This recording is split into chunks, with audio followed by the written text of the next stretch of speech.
We're live. Yeah. Oh, nice. Yeah. What's up? That's pretty sweet. Yeah. What's up, guys? How y'all doing? Hey, what's Going going on, on? Brandon? Just here to celebrate Mr. Bruce Kulick's birthday with some of my That's buddies. right. No. Turning 67 today, and he doesn't. Wow. He does not look like he's fucking 67 years old. Not at all. Not at all. It's so crazy once you're adult and you start like seeing people like Bruce that are like turning 67. It just changes your whole concept on like aging and everything. Because when you're a fucking kid and you think of somebody like pushing 70 years old, you think of like the stereotypical white-haired old person. Old geezer, yeah, exactly. Yeah, and now it's like I know people that are in their 70s that look fucking younger than people in their 40s. So No doubt, no doubt. It's genetics, man. Genetics. Fuck yeah. So if anybody's listening through Spotify or iHeart or Apple and can't see, I've got Mr. Izzy Presley from another fucking podcast here with us. Hi, And guy. I've got Mr. Mick Watkins from Wild Ride and Radical Rock and Record Reviews. So That's right, guys. we will be joined momentarily by Mr. Alex Kane from Enough's Enough. And That's Sir Alex Kane. He's been knighted. Sir Alex fucking Kane. That's what There you go.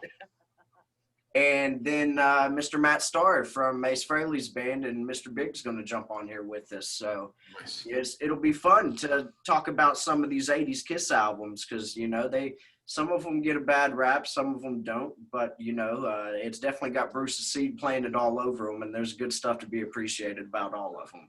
Definitely, definitely. So the way these usually start, you guys have seen this. I'm usually staring at my phone for the first second or two, so I can get this shared to the social media. So all of the Facebook minions can join in and tell us terrible things while they're watching and join in on all the fun. So, Nice. I'll share too. of course, and I'll tag you guys in this as well. So what you guys been up to today? How's your day been? It's nursing a hangover. is about the gist of it. I feel like this is a reoccurring theme with Izzy Presley. Yeah. Well, that's when you're an alcoholic. Hey, it's okay, man. That's part of the reason we love you so much. Oh yeah, I love my disease. Hey, man. It's a joke. Come on in. If you can't stop it, help contribute. So. Exactly. All right. So, like I said, we will let Alex and Matt in here momentarily whenever they join. So we'll just kind of kick things off ourselves. And this is going to be a pretty relaxed episode because it's a birthday episode. It's Bruce Kulick's birthday. And I think this past week was actually the anniversary of Bruce joining Kiss. It was on the Animalized tour. And I think it was only, if I'm not mistaken, it was only a couple days after he joined that they shot that the video for the Animalized tour. So Animalized live uncensored. Yep. yeah, fucking Detroit. great Global concert. I'm a big fan Awesome of video, that. dude. Yeah, Awesome And- video. and that's the funny part is when you watch that video, Bruce does not carry himself like somebody who's only been in the band for like a week or two. Right. No, He looks like he's been there doing 2 or 3 tours with them. So absolutely. Complete pro, man. yeah, Bruce Kulick, man. And this, I've said this before on here, but everybody has their own personal taste as far as how they rank Kiss guitarists. Ace Frehley is my favorite Kiss guitarist, but if we're talking best technical skill and knowing their instrument, Bruce Kulick was the best guitarist that was in Kiss. That's just my personal opinion. To each his own. And Oh yeah. Yeah. I feel like that's a I can pretty agree with that. consistent one with most people, though. And I mean, I'm sure there's probably some dude out there that would say Mark St. John is his fucking favorite Kiss guitarist. So Right. Well, I mean, look. I mean, there's arguments to be made for Vinny. There's arguments. Well, shit. There's arguments to be made for Ace, too, because being self-taught, learning by ear, and not knowing what he's doing, yeah, but being able to do what he does while not knowing what he's doing. Mm-hmm. That's that says something right there, coming Oh, from yeah. a guy who doesn't know what the fuck he's doing either.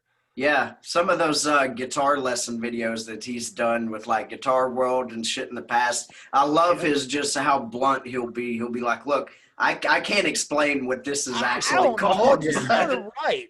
Yeah. This is called. But it's so insane to think about shit like that with Ace because he says shit like that, but then you go listen to solos like Got to Choose, where he's like jumping from major and minor scales like it's nothing. And it's like, is Ace just pulling our leg, or does he really not? He has no idea what he's doing. He's like, I don't know, it just sounds right.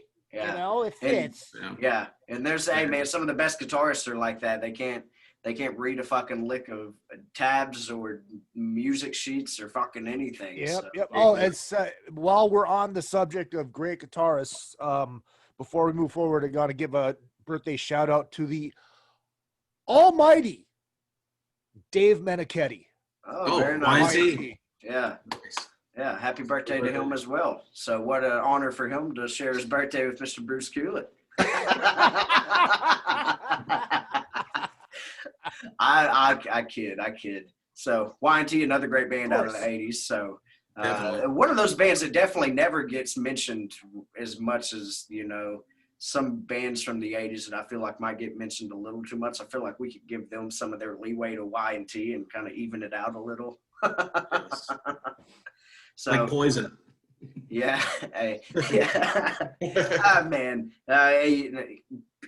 But then you look at the numbers and it's like Poison's like one of the most successful bands of all time when it comes to shit like that. So CeCe DeVille's a good player. So CeCe DeVille is a very underrated player. Yeah, there's good leads sprinkled all over that shit. It is. Even that album they did with fucking Richie Kotzen was all native tongue. Yeah, I mean, honestly, I think you might be able to argue that might be Poison's best record, and that's it's like crew heads will say that, you know, the Karabi record's the best crew record. Yeah, and I fucking love that Karabi record, but I just kind of have it on like a different spectrum than the Motley Crue stuff. Not saying that some of those songs are better written than a lot of the '80s Motley Crue stuff, like the B-sides and shit like that, but it's just two different bands to me is kind of the way I view that whole situation. But look, here's something. Next time you listen to that record, listen to it and picture Vince singing those songs. Right now, at first glance, you're like, fuck no, it's Karabi. But if you listen to it and hear Vince's voice, you could hear Vince doing those songs. Oh, totally.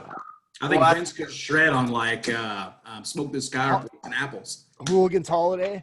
Yeah. I think it was Tommy Lee that came out and did an interview like a week ago where he was talking about how they tried rehearsing some of the Karabi songs with Vince, and he was like he couldn't do it. Yeah.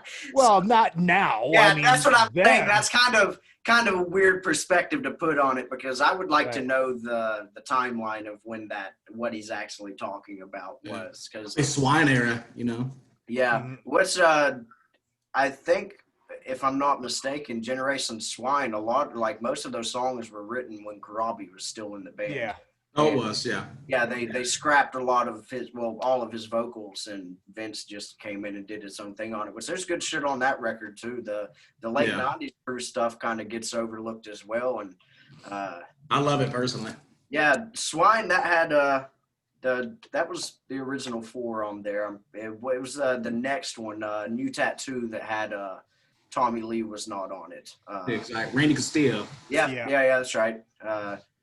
Yeah, so I mean, there's shit. This is not limited to Kiss, you know, when you have different members coming in and, you know, putting their own spin on everything. So to each his own, and it's all good shit. So absolutely. Back to topic. Bruce Kulick's 67th birthday today. So I'm sure he's having a good time. I know he's gearing up for the Christmas Masquerade next weekend, and I've said it like on the last 4 shows on here. I think I might be more excited about watching Bruce and Todd stream their set than I am even just playing. So, and I am. This is probably the most excited I've ever been to play a gig. So the fact that I can still say that I'm more excited to watch Todd and Bruce just says how much ass those guys kick together. Oh yeah, absolutely. No doubt, man. Did I ever tell you how jealous I am that you're able to play this thing? Dude, it's and when it first got brought up, I think when you were on the Illusion episode, was it Rock and Roll Over, the episode we did? Were you on that one? No. Okay, so what on that one? Fuck, it must have been the Illusion episode then, because when it got brought up, that episode when we were on there, I wasn't even playing at it yet. So, dude, it literally happened just from Neil Davis, the promoter, watching my interview with Kurt and found out he lived in Orlando, and then texted me and was like, hey, since you're going to be here and Kurt lives in Orlando, what if y'all come do an acoustic set? And then it kind of fucking snowballed from there. And now we got Garrett from my GNR tribute playing drums, and which I shared. Yeah, I shared a video yesterday of him practicing Rip It Out, and he's held it. Yeah, I'm very excited. And this if there was one person that I wish was joining the party in Florida, it'd probably be Izzy Presley. Oh. It's your birthday today as well now, Izzy. Thank y'all for joining the Izzy Presley birthday episode. Wait. So happy birthday. I've aged a year in a month and a half? Yeah, how unfortunate. They just keep coming faster, man. You know how it goes. That's what Isn't that the truth? So, December 12th, 1953, Bruce Howard Kulick is born. Hold on. Let this sink in for a second, because I think you didn't even think about it back in the day, back in the 80s, or even the 90s. Well, of course, not you there, Brandon, or you. You didn't realize that Bruce was the same age as those guys. Yeah. Yeah, and it's kind of odd that he used his real name. Yeah. Not a stage name, nothing. Yeah. Yeah, Kulick is a badass name though. So it is. Yeah, that's a rocking name. And Mick, what year were you born? Just I was born in 85. Okay. Year of Asylum. Nice. All right. Yeah, Asylum. Yeah, fuck yeah. So 10 years my senior. There was two good things that came out the year that I was born. One was me, and two was pronounced Leonard Skinnerd. Nice. Okay. 1972. Yes, I'm old. Very nice. So, speaking of Asylum, first we got to give an honorable mention to the Animalize album. Absolutely. Because that was what brought him in there. I got one of my copies here as well. I think this is my American copy that's right here. So he came in, and the first song he played on was "Lonely as the Hunter." Did the lead on it. Keep talking. I know what I need. And then Murder in High Heels was the second one. Yeah. I fucking love Lonely as the Hunter. That's actually one of my favorite tracks off of Animalize. Yeah, same here. And I love how it's not off time, but the chorus, the timing is so fucking weird in it. It's like everything starts on the two basically, which is it kind of throws you off when you're trying to sing along with it. But what do you guys think about the two tracks he played on Animalize? Love them. I love Animalize, and I'm gonna out hipster you guys. You're hipster. You got your vinyl. I've got the cassettes. Oh, hang on. I've got the cassette as well back here. There you go. Nice. Yeah. I'd go grab mine, but I'm not wearing pants, so. Oh shit! Yeah. I'm just kidding. I got some pants on. Do not stand up. Yeah, Izzy. It was so disgusting. It froze Izzy. Izzy, what happened to you, buddy? You're frozen in time. Guys both froze. You guys are both froze. There we go. You're good now. All right. Apparently, my normal. connection is unstable. Unstable connection. This is. I think Jeremy's bad connection is still spilling over from Monday. From trying to broadcast out in the woods from his treehouse all bundled up. Nice. A treehouse, huh? I don't think he was in his treehouse, but that's like the running joke, because he's always outside when he does an interview or the podcast, because he's got two young children inside his house. So we all know how that is, Oh, it's chaos. Yeah. Chaos. Constant. So, Lonely as the Hunter, Murder in High Heels. What do y'all both think about that one? I think they're two very underrated Kiss songs. Yeah, same here, dude. Excellent groove in both tunes. I've done the non-makeup countdown a couple times, and Animalize, I think, is one of those very underrated records from that era. And those two songs, I think, get lost and it's unfortunate that they do because they're two very, very good songs, you know. Yeah. And it gives it's another thing. It's like, oh yeah, they're both Gene songs, right? Yeah. Yeah, and everybody's like, oh, Gene songs suck in the '80s. Fuck you. I Fuck totally you. agree, dude. Totally agree. Yeah, that's I think the Gene songs are some of the standouts of the 80s material personally. Yeah, So same. I think we might have got a little too much Paul in certain instances. Yep. And that's nothing against Paul Stanley, but there was just less diversity of throughout the band in those late 80s because as we know, Gene wasn't around quite as much, and that was really Paul steering the ship throughout that whole absolutely. time. So I mean, but definitely no way are the Gene songs the lowlights of all this stuff. So I don't Right. think so. You nailed it in. I disagree. Yeah, almost with Paul's songs, it seems like that Paul was chasing the trends more, trying to Bon Jovi and Poison, where Gene was just actually writing awesome Kiss songs. Yeah, I would still love to hear any of the Gene songs for the most part nowadays. So yeah, same. It's all good shit. And I think that Bruce had said that they already had all the rhythms done for these songs whenever he came in. So he literally just did the solos, and the first note he ever played on a Kiss record was that fucking dive bomb at the beginning of Lonely as the Hunter. Nice. Which they pulled this out and did it at they did the fucking Animalized medley 2 years ago, I think, on the Kiss Cruise with his band, and this was one of the songs that was in there, of course. But man, I know I've talked on here a lot about the set that they did with Bob and Bruce together, but having Zach thrown in the band now, dude, he fucking kills Gene's vocals, man. Dude, Zach is so fucking amazing. Yeah. And Janice says because I've kind of been relegated to this job. Janice says on the video feed that never too much Paul. Never too much Paul. That's debatable, but yes. Yeah. I love Paul Stanley, and if it wasn't for him, Kiss probably wouldn't have existed past the 80s. But no. I will have to kindly disagree with that. Especially now. Yeah. Oh man. Just real quick, since we're taking this pretty relaxed for the moment, are y'all planning on tuning into the New Year's Eve live stream? Hold on, I'll reenact a scene for you right now. This is gonna be good.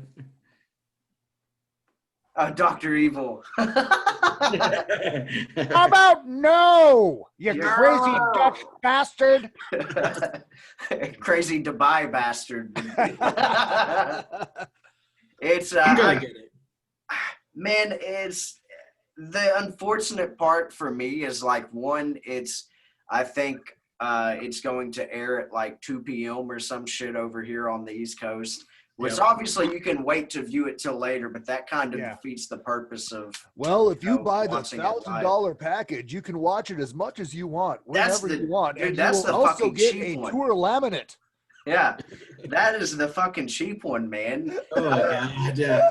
Did you guys see the fucking $25,000 double platinum package they released? There's a $25,000 double platinum package. It's $25,000 and it does not include airfare. What's it got though? Was it Paul's sweaty jocks? After the gig, you get to watch it from one of the hotel balconies or something. Okay. So, that's kind of cool, I guess. I mean, I feel like you could fly to Dubai and book a room at that hotel on your own for way less than $20. I'm sure.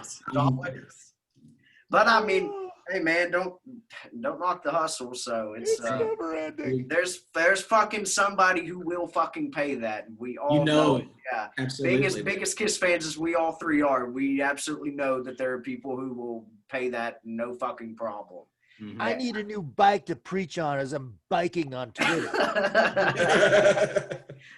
Fuck. Yeah, Paul Stanley should change his Twitter handle to Lance Armstrong now. So pandemic. Oh shit. But that kind of goes in hand with what we were saying about Bruce turning 67 is Paul does not fucking look like he's almost 70 either. One, Dude, because not at all, man. he's always out fucking exercising. Well, you know, that the plastic surgery in the 90s probably helped with that too. I mean, I'm sure, but still, I fucking couldn't go on one of those like 6 or 7 mile bike rides he does. I'd have a heart attack after like the first mile and a half. I know I would. Yeah, you're still young. Yeah, that should be a testament to how out of shape I am. So kudos to all those guys for taking good care of themselves. Absolutely. So Absolutely, I mean, dude. Give it up, there's guys half their fucking age that couldn't put all that those costumes on and make it through a show like they do, let alone do it like 3-4 fucking nights a week. Hell, when I play 3-4 nights a week, I'm not wearing any of that shit and I'm still beat. So Exactly. I think so. If I can fucking remember what it's like to play a goddamn show. So it's been like fucking 6 months for me. Shit. Yeah, it's been a minute. I've done maybe 5 or 6 since the pandemic started, and they've been real low level, nothing fucking crazy. That's so major. Yeah, until next weekend, which that's 15% capacity there, but still stoked about going down there and doing that in Florida. So yeah, I don't blame you. Yeah, back onto the subject of Mr. Kulick.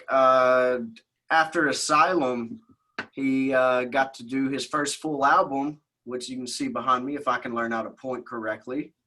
Asylum. Yeah. What do y'all? I don't have that one.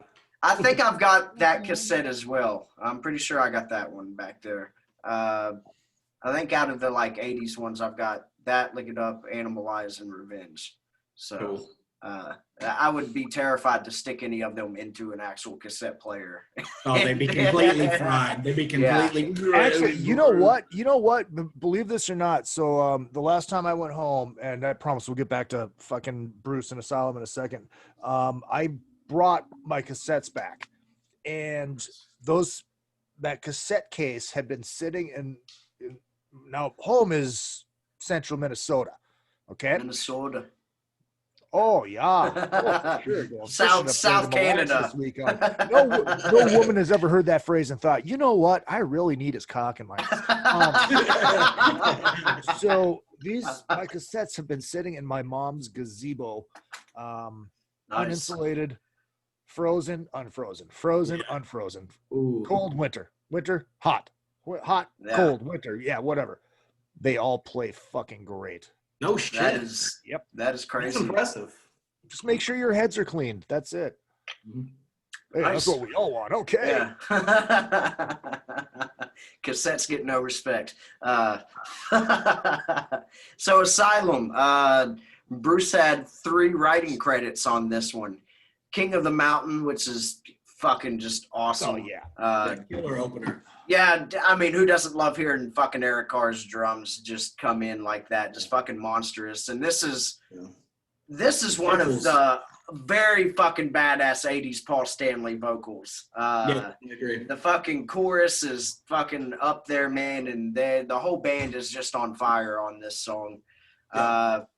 Then it was Trial by Fire and I'm Alive, which the riff and the solos on I'm Alive are fucking awesome. So this album kind of I feel like gets meshed in with the other late 80s Kiss albums kind of by habit, but underrated. But as far as like those first 3 he did, Asylum, Crazy Nights, and Hot in the Shade, to me this is the strongest one out of those 3 for sure. I'm gonna go ahead and say it now. I think this is the best one with Bruce on it. Oh wow, okay. This is mine right here, my favorite Bruce Kulick album. I've said it on here before, so it won't be a surprise to anybody, but Revenge to me is fucking, it's always going to be really high up there on my entire Kiss catalog. So that's my favorite one Bruce is on. I think you need to go back and to listen to when we had the discussion about that record. I was just telling Mick about this last night. So tell the story again real quick for everybody that's listening. Which one? The one about your buddy that was recording in the same studio as Kiss during. Oh yeah, that's right. My buddy Jerry from Killer Dwarfs. They were in the same studio when Kiss was tracking for Revenge, and he claims to this day that those are not real drums on Revenge. That is a drum machine. I can't believe that, man. I think, I mean, I think he's got his dates mixed up, and that was probably like, you know, just for demos. Yeah. Yeah. For demos, of course. He claims to this day that Smashes and Thrashes, that's definitely a fucking drum machine on that Right. dog. Yeah. right. That is, I can't even fucking listen to that album, man. Besides, yeah, which made no sense, but we all know that Hot in the Shade by that time, Paul and Eric were not getting along, so that might have had something to do with, you know, keeping those two separated in the studio. Yeah. So who the fuck knows? But always some like weird fucking choices with Kiss when it came to like the drums on like during the late 80s and early 90s, like having Kevin Valentine come in and play drums on Take It Off. It's not like he is a bad drummer or it sounds bad. It's just fucking unnecessary. Like very much so, dude. You got Singer there who I will say this. It's very close to me on this. Obviously, I love Eric Carr's drums and I fucking think that all the shit that he played on was great. But I might go out on a limb and say that Eric Singer's drumming complements Bruce's guitar playing better than Eric Carr's drumming does. Yeah, I totally agree. Bruce Kulick is a very precise player, and Yes. Singer is a very precise drummer. So when you hear those like fun little runs like before the solo and like Heart of Chrome, where they're just the toms are right on with the fucking riffing on that. That's not really elements you heard a lot of when Eric Carr was in the band. Like I said, that has nothing to do with Eric Carr's drumming ability or anything like that. It was just it was a whole different era.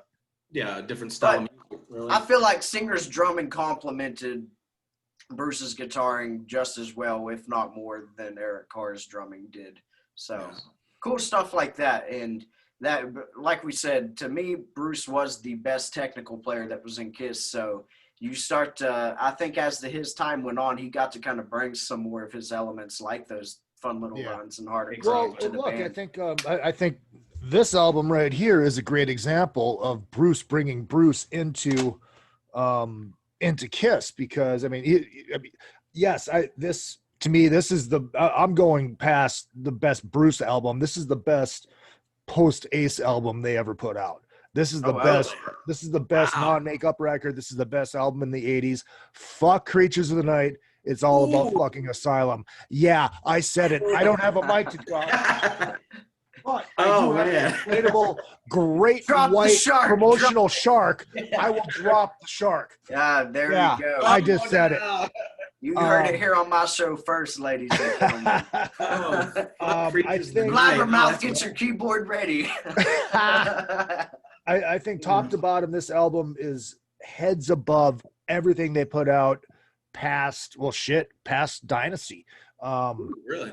Yeah, absolutely. Man, that is. And Bruce is playing on this. It's like, you hear all the stories about how Gene wanted Eddie Van Halen. You know, this is the album of what it would have sounded like with Eddie Van Halen. Listen to the licks on I'm Alive. Listen to the guitar playing, the solos on I'm Alive. That says it right there. And that's the bottom line. That ass said so.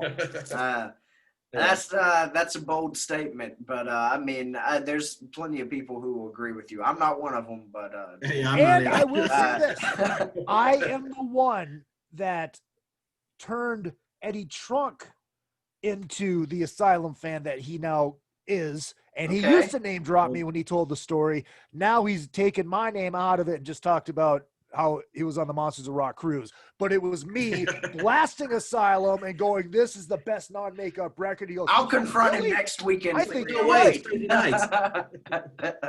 I know. The first time I get to talk to him next weekend, that's what I'll bring up to him. Be like, dude, I hear you're snubbing Izzy on the credit for Asylum, man. He'd be like, who? At this point now, if he realizes that's what's going on, he might just pretend to not know you. Exactly. Izzy, who's that? I don't know what he's talking about. I used to say his name all the time. Yeah. I bring him up on the radio. Yeah, you got to draw out that last word really well. Man, Asylum being the best thing they did post Ace, it's not the worst, I will say that. But man, I'm a big fucking fan of the Vinnie Vincent albums, man. Yeah. Creatures and Not Lick It saying Up. they're bad. And what most people don't know is on Animalize, Michael James Jackson produced all those drums on that album as well. He was going to do the entire album, but had prior agreements that he had to take care of. But so you're getting basically a consistent drum sound on Animalize that you did on Lick It Up, and not necessarily, it's still the same as Creatures, but we all know that Creatures, the levels on those drums or the faders are pushed pretty high on that one. Yeah, definitely. So I mean, it was kind of cool getting to see hear some of Bruce's guitar playing over those Michael James Jackson produced car drums on Animalize. But back to Asylum, there's definitely some really good shit on this. Obviously, Tears Are Falling was a fucking huge hit for them. And well, I don't know about outside of the Kiss world, but as far as Kiss fans go, Tears Are Falling is a big hit. There was a video for it as well. I think that was actually the only single off of this album, if I'm not mistaken. There was 3 videos. Was it? Who Wants to Be Lonely? Oh yeah, Who Wants to Be Lonely? Fuck. All Night. Yep. And Tears Are Falling. Okay, fuck, I was completely wrong. Ready to take shit in the comments for that one. See, now if you would just agree with me, you'll be right. Hey, man, I already agree with you on the X and Sex over God Gave Rock and Roll to You. And well, I mean, that's a Zach Morris no-brainer. This is a funny story. I don't know if I've told this on the show yet or if I've even told you. So it was like the next day after we did that Creatures episode with me, you, Jeremy, and Mike Brunn, where we had that fucking talk about X and Sex versus God Gave Rock and Roll to You. The next morning I was texting Jeremy, and I actually sent him this, like, it was basically like a heartfelt text about, just, dude, thank you for everything right now and just being so kind to me. And I was like, I'm super glad to call you a friend, all this, just the whiny bullshit. But so all after basically pouring my heart out to him in a text message, all he texted me back was, if I'm your friend, then go listen to X and Sex and Rock and Roll to You right now and tell me that that's the better song. And I was like, I listened to it and I was like, man, I'm still going with Izzy on this one, man. I'm sorry we can't be friends anymore. But but that was a fun little exchange about that. It was. You got me on board for that, man, which I mean I would have taken that side anyway, because God Gave Rock and Roll to You, as we slowly manifest back to this subject, the verses just sound so non-Kiss to me in God Gave Rock and Roll to You. And obviously I know that they didn't fucking write that song, but the intro is great. I fucking love Kulick's guitar work on the beginning of that. The lead is really good. Yeah, the lead is fucking awesome. And the video's cool as well, obviously, for the sentimental reasons behind it, with Eric Carr being in it. Even though it's not him on the studio track, it's cool as fuck that they brought him down to do that. But the song just sounds so not Kiss to me. And Jeremy's always one of those guys that's like, you can't nitpick Kiss for being cheesy or something like that. But to me, it's just like that. It's a little out of their element for me. I think would rather hear You Make Me Rock Hard. Ooh, God! If God Gave Rock and Roll to You. I don't know about that one, but you got me on X. You got me on X and Sex. I'll give you that. Go listen to Rock Hard, then listen to fucking God Gave Rock and Roll to You, and you'd be like, yeah, he's got a point. I mean, realistically, I'm not saying I'm happy about it. That video was just so cringy, dude. Oh, and like dance moves and shit. Oh yeah. Circus tent, and it's like, ugh. Thrashes, Smashes, and Hits, man, that's one of those that, like, after track 2, I'm turning that thing off. Yeah, same here. It's pointless. The production is just, dude, those drums, like when I Love It Loud comes on, it's like, what the fuck is this? Like, I don't know who produced that album or who was calling the shots, but fucking shame on them. So Yeah, right. Let's see. I'll try to look on the vinyl and see if it's Okay, let's go back to the good record. Yeah, Asylum. What? Do you guys remember the first time you guys heard this record? Absolutely, yeah. Yeah. Well, cool. That's it. That's all I wanted to know. No, I'm just kidding. Izzy, I would rather hear your guys' takes on it because you guys are the youngins. You guys are the kids. You know, my first experience with Asylum was I wasn't listening to it, so I went to for all the East Coast people listening, I'm sure they know about it, the world's longest yard sale that runs from fucking Michigan all the way down to like Florida or some shit now.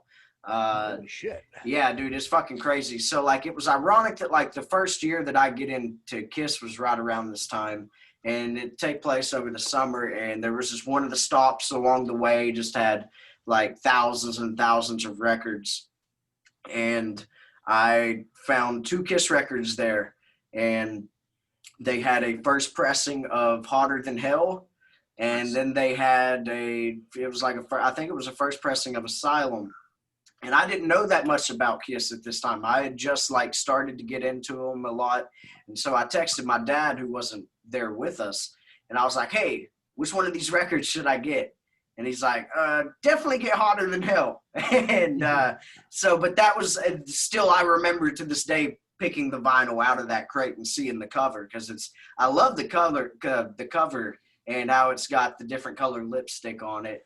And I was going to ask if you noticed that. How the, I the thought it was it was a little weird how they put Peter and Ace's colors on. Yeah, I think that's should have been orange for the font. And Bruce told a story. I think it was on Todd's talk show that he does, talking about the cover of this, saying that Eric Carr was super unhappy with the cover of this album because it chopped the bottom half of his face off. Oh yeah. Well, half of his face is cut off. Yeah. But the colors, though, I feel like that was more just symbolic of them being the lead guitarist and drummer than definitely being a nod to Ace and Peter. Well, I think it was a nod to Ace and Peter. I think it was a nod to the past, you know? Yeah. Maybe. I feel like... How can it not be? I mean, I just feel like those are colors that, because I just mean, especially nowadays with how they've got Tommy in the spaceman outfit, I just feel like they relate the green. No, hold on. Oh, Please rephrase that. They have Tommy in Ace Frehley's costume. No, it's the spaceman. Yeah. I think they more of just Gene and Paul associate those colors with the lead guitarist and drummer position more than they do Ace and Peter colors. Like, you know, that's the reason. Yeah, that's because you keep telling yourself that. Yeah. that's the reason we're selling you this week. Yeah. Okay. That's we got to get Gene on here to get his input on this. So yeah, good Lord of that. He's actually been doing a decent amount of press here over the last like week or two, from what I've been seeing. But as we all know, it's like the same. Yeah, but he's not doing. He's not doing Brandon Field show, and he's not doing Izzy Presley's another fucking podcast. Exactly. He's doing softballs. Yeah. You know? He's doing like Good Morning America and shit like that. That's not going to ask him real questions. And I don't think that's Gene. I think that's the machine. Yeah. I mean, that you can go watch any interview with those guys over the last like two years, and it's all the same questions, because I'm sure. Yeah, and this isn't like I'm breaking news by saying this, or it's something crazy outlandish. As we all know, it's probably a situation where those reporters get a list of questions that they're allowed to ask. And obviously, Paul and Gina don't have answers that have been prepared for each of those questions since before the interview was even scheduled. But I mean, they've got a successful machine, like Izzy referred to it as, and it's fucking working. So, I mean, you can't hate on it too much. So I cannot wait to hear the first Gene Simmons interview after KISS. After it's done. Do you think he had to sign something that said that he's not allowed to do one for like a year or something after KISS ends? Don't put anything past pandemic Paul. Yeah. There's no telling with that camp what'll happen. I'll tell you what I'd really like to see is Gene do a solo album with the solo band after all that. Yeah, that would be amazing. Get Ace on it too. That'd be really good. Yeah, I mean, hey, he played on Spaceman. Helped him write 2 songs on that one. So those guys don't hate each other as much as everybody likes to believe. Now, Peter, we can't really talk for him because Peter's pretty vocal about not being buds with all those guys for the most part. Right. With him and Ace are still kind of buds, but, that's just from the limited information that we get to peek into that world. But, anyway, back to Bruce Kulick's birthday. Asylum, 1 out of 10 stars. What are y'all giving this one? Izzy, you already said that this. Well, actually, Mick, you wanted me. Yeah, I forgot we were talking about our first exposure to this album. Yeah, go ahead and tell us when you heard this album for the first time. Let's see. I got it actually. Bought it in the cutout bin at Meyer, which is a store around here. Yeah. Probably in 1998. Nice. Damn. And the first time I heard it, I didn't really like it too much, honestly. Like it took years and years to get used to it. Because at the time I was totally caught up in the reunion era, with Ace and Peter, and not really this era of Kiss. Right. Yeah, that's a unfortunate time to try to start diving into the 80s Kiss era when literally the biggest fucking reunion ever is happening at the time. So that's just, I think that's just unfortunate timing. But I'm kind of with you on that. The first time I actually listened to it was, I think it was around my 14th birthday, which was only like 5 years ago. But I can agree with the sentiment that I wasn't that into it the first time I heard it. Obviously, I thought songs like King of the Mountain kicked ass. Yeah. Because that's just really cruel is. Yeah. Any way you slice it. Yeah. Yeah, but it wasn't one of those where I was like, I need to get an Asylum t-shirt like now so I can let people know how much I like this record. It was it actually wasn't more, I'd say, until the last like 5 years or so I started getting more into the 80s side of Kiss.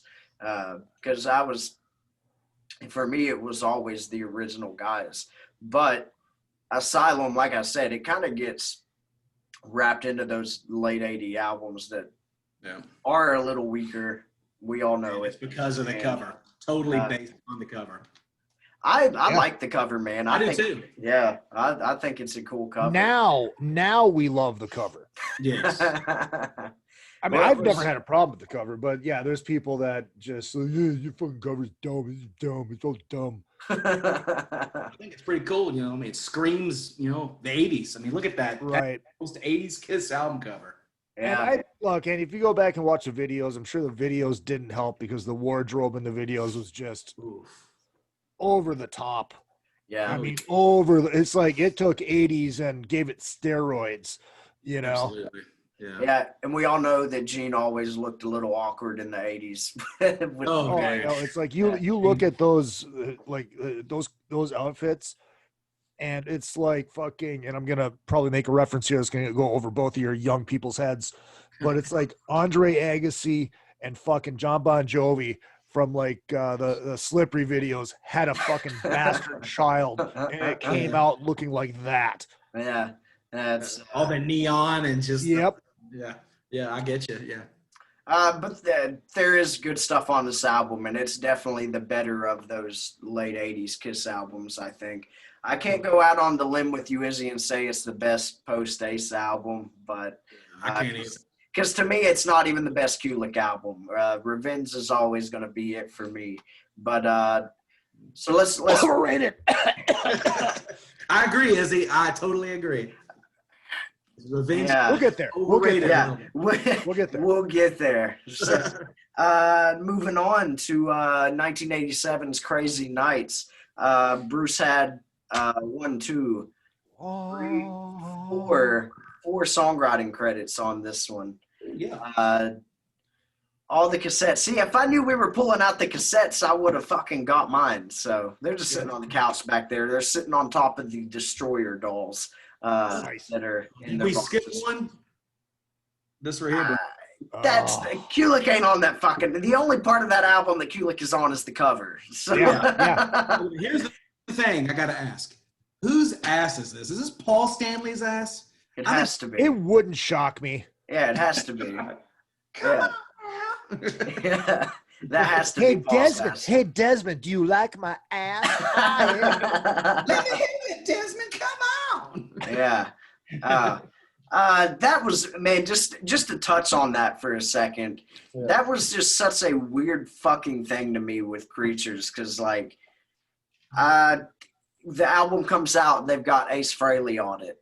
Yeah. Ace doesn't play a fucking lick on it. Yep. They reissue it. They put Kulick on it. I get that Kulick was in the band at the time when they put that reissue out. Kulick had fucking nothing to do with that. That's like if they remastered like fucking Love Gun and inserted Kulick on the fucking cover of that. It's literally no Tommy fucking Thayer. Yeah. God, I'm sure that picture exists somewhere. So. Oh yeah, It's coming, There's dude. a Dynasty Yeah. one that exists. Oh no. Yeah, there's a Dynasty one with Tommy and Eric on it. Yeah. Oh man. I've Yeah. seen that before. Yeah. I understand why they did do this. Yeah. Because Kiss fans look back at Revenge or Creatures now with the super high regard and this is the best fucking. But it did shit. It did nothing sales wise. Yeah. The tour flopped. The tour was fucking awful. And at this point, Kiss is back up. You know, they're still riding that take the makeup off, lick it up wave. And they figured, fuck it, you know, let's re-release this with this version of the band. You know, we'll remix a couple songs and we'll swap the track listing around a little bit, and just go for it again. You know, I mean, I don't blame them for redoing it.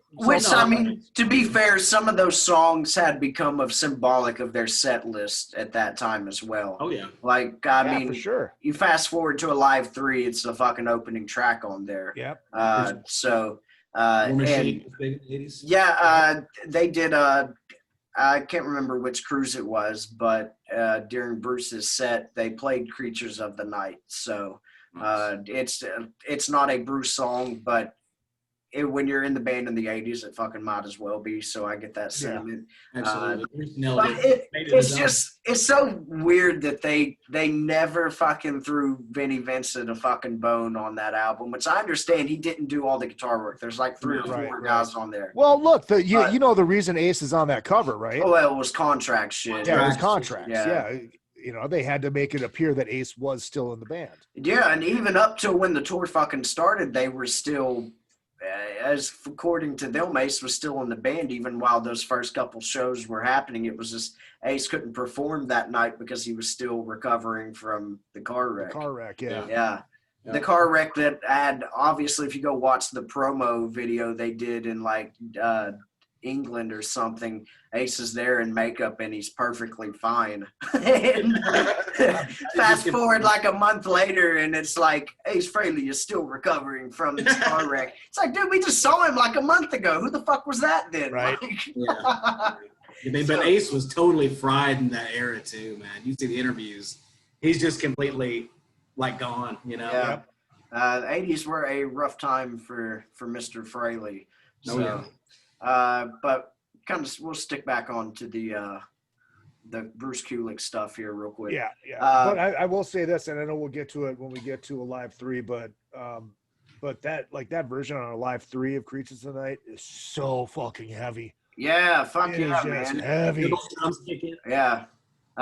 Man, I think Eric Singer is a fucking fantastic drummer, and it was cool getting him to, you know, kind of put his own spin on some of those Eric Carr songs that were on that album. So, it's like I said, Singer's a very fucking precise drummer. So, and he's played with a lot of fucking reputable acts. Like he was in fucking Sabbath, fucking Badlands, Alice Cooper. Yeah, the list goes on and on. So his kind of repertoire kind of speaks for itself. But back to Crazy Nights, Kulick had 4 songwriting credits on this album. I'll Fight Hell to Hold You, No, No, No, Hell or High Water, and When Your Walls Come Down were the Kulick songs off of this. Uh, no, No, No is fucking, I love that song. That's basically, I think if Bruce had a King of the Mountain in Kiss, that's his King of the Mountain. Because, it starts with that fucking crazy lead, and then the solo is awesome in it. So I feel like that is Bruce's King of the Mountain of his time in Kiss. Yeah. To me, this album kind of, it's not my favorite. So. It's Jovi. Yeah. What do you think about this one, Mick? And dive into Crazy Nights. I mean, it's pretty good, dude. I mean, it's all right, but it's just very of the time. You know what I mean? Like Paul's songs are very Poison, Bon Jovi kind of ilk. But honestly, dude, I mean, I think Gene's songs rule. Yeah. Songs on it. Paul's vocal on this entire record is just My way. sick. Yeah. Just sick. And hold on. I'm going to get ready to drop the Great White again. And this album right here is the second best non-makeup album. Oh my God, dude. Oh yeah, absolutely. If you go back and listen to this album, Jesus and Christ. listen to hold on, just stop. Listen to the songwriting on this record. Listen to the well-produced songs. It's, I think, other than like, I think there's one track on here.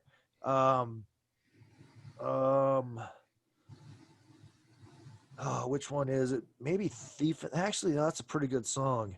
Like My Way is like, even though it's still fun. Yeah. I think top to bottom, this is a very, very, very good non-makeup Kiss record, and I'll listen to this over fucking Revenge any day of the fucking week. Man. I feel Turn on the Night. Fucking, I love Turn on the Night. That's a great Reason song. to Live. Yeah. Shit. I mean, the song "Crazy Crazy Nights" is it's cheesy and overdone, but I'll fight hell to hold you. Bang bang you. No no no. Hell or high water. Come on, get the fuck out of here, man. This is awesome. I always thought the bridge in Crazy Nights after the solo, it was always just it still kind of makes me laugh when I hear it nowadays. And God gave rock and roll to you too, doesn't? Yeah, it's. I mean, I don't necessarily laugh. I'm more disappointed in that. But I mean, I feel like this album very much embodies the MTV spirit of the late 80s. Like, I feel like if there was an album that was released under an MTV record label, it would be this album. Absolutely, dude. Yeah. But I mean, yeah, there is good shit on it. I think "Turn on the Night" is one of my favorite '80s Kiss songs. Oh, absolutely. That's a great tune, and I love that they did that. It was the only time they did a medley. The first year Bruce was on the cruise with Bob was when they went into this from I can't remember the song they were doing. It might have been Crazy Nights. They did Crazy Nights and then segued into this towards the end. But I love that he still plays this on the cruises because we all know Todd fucking sings his ass off on all those 80 Paul songs. So for sure, it's nice to get Bruce to. It's nice to get to see Bruce play some of these songs again because we know Kiss doesn't fucking touch any of these songs with a 10-foot pole. So, unfortunately. Yeah. Well, I mean, there's good reason why. So. Oh yeah. Yeah. And it would be a long day in the studio. Yes, it would. Yeah. So I mean, for me, this album was. It's not one of my favorite Kiss albums, but there's still good stuff on it. And I mean, I'd be a fool to say that like if I'm out somewhere and like Crazy Nights comes on, I still don't get excited because it's Kiss. That's not the case. But for me, it's I definitely would take Asylum over this one. But I will definitely take Crazy Nights over Hot in the Shade, which we will talk about in a second. But To me, Hot in the Shade it's my least favorite of the 80s Kiss era. And that seems to be a pretty good sentiment between most Kiss fans that I've talked to and read from. So, to each his own. But Crazy Nights, Izzy, were you a fan of this when it first came out? Absolutely. I think I was a freshman in high school when this came out, Okay. Nice. So this was one of the Kiss albums that came out when you were getting that first taste of freedom. Yeah, the first taste of cubes. Yeah. Oh, what's that in my tooth? Oh, yeah. It's not the worst thing they ever done, but it's definitely not in my top 10. I can't believe that you say that this is the second best non-makeup. You're telling me you would take Crazy Nights over Lick It Up? Yeah. Ooh. Oh my God. That is. Lick It Up is so like just heavy metal Kiss, man. I'm not saying it sucks. I think Yeah. Lick It Up is amazing, but I just think the songs are better on Crazy Nights. Oh man. I'm sure Bruce is loving. He would love to hear all these sentiments about all this stuff. So, okay, so we'll kind of move on to Hot in the Shade real quick. Pull up my notes real quick. I think Kulick only had 2 credits on this one. Prisoner of Love and Boomerang, which Prisoner of Love I thought was one of the better songs on this album. And, that kind of goes back to what you were saying, Mick, that the Gene songs in the 80s get a bad rap for absolutely no fucking reason. They're just awesome Kiss songs, dude. Yeah. Just trendy tunes. Gene was writing just good Kiss songs. I feel like the 80s Gene tunes, like Prisoner of Love, would have still sounded the same no matter which era they would have been written in. So it's not like when you hear that, it's not like, well, this was definitely 80s Gene. It's like, no, Gene was always really consistent in his writing style for the most part, which you have to give him a lot of respect for that because, Paul was all over the place in the 80s. Not that that's a bad thing, but there was the catalog from the Paul Stanley songs was way more diverse than what you were getting from Gene. You could always pretty much for the most part expect just a really good hard rock song from Gene whenever he was stepping up to the mic. Yep. Hot in the Shade. What did you think about this when it came out, Izzy? When it came out, I was all excited. This is my first Kiss show. Okay. Slaughterfest and Pussycat were the opening bands. And I liked this record a lot when it came out. Now, when I go back and listen to it, I get it. I get it. It's about 4 songs too long. About 10 songs too fucking long. I wouldn't say that much. I think you take 3 or 4 songs off this record, you have a pretty solid record. Yeah. It's just there's a lot of fat that needs to be trimmed. I mean, it's no secret. These are demos pretty much. It's all, it's not real drums on this record. But I think there's makings of good songs all over this record. Yeah, there is good stuff. Hold on. And I'm going to say this though too: the 3 singles on this album are really strong. Rise to It, Hide Your Heart, and of course, fucking Forever. Hide Your Heart, even though I like Ace's version of Hide Your Heart better, which came out before this one did, like by a month. But Hide Your Heart, it's just so good. It's just such a great song. Yeah, the singles were really good on this album. Rise to It, that's just a great Paul Stanley song.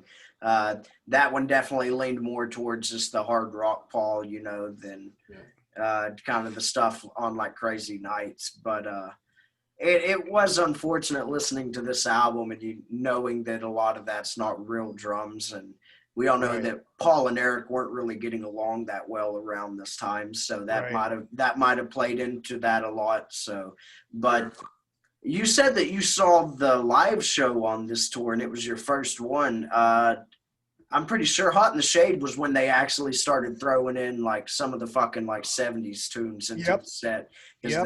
I think I Stole Your Love was it was one of the it was on the staple in the set list on the store. I'm pretty sure. Yeah, it was an opener. Yeah. So I feel like that's kind of an unfair comparison, the album with the tour, because Right. I feel like that might be one of the better Kiss tours opposed to Oh, dude, better it Kiss is. It albums. definitely is. Definitely is. And they weren't playing a million miles an hour like they had been previously. Yeah. They slowed it down a hair.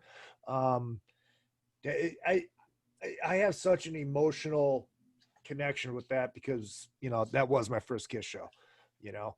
And it was that was like when they really, that's really when you, like, you know, you hear it on a live 3, that was like the comeback of the combination of the old and the new, you know.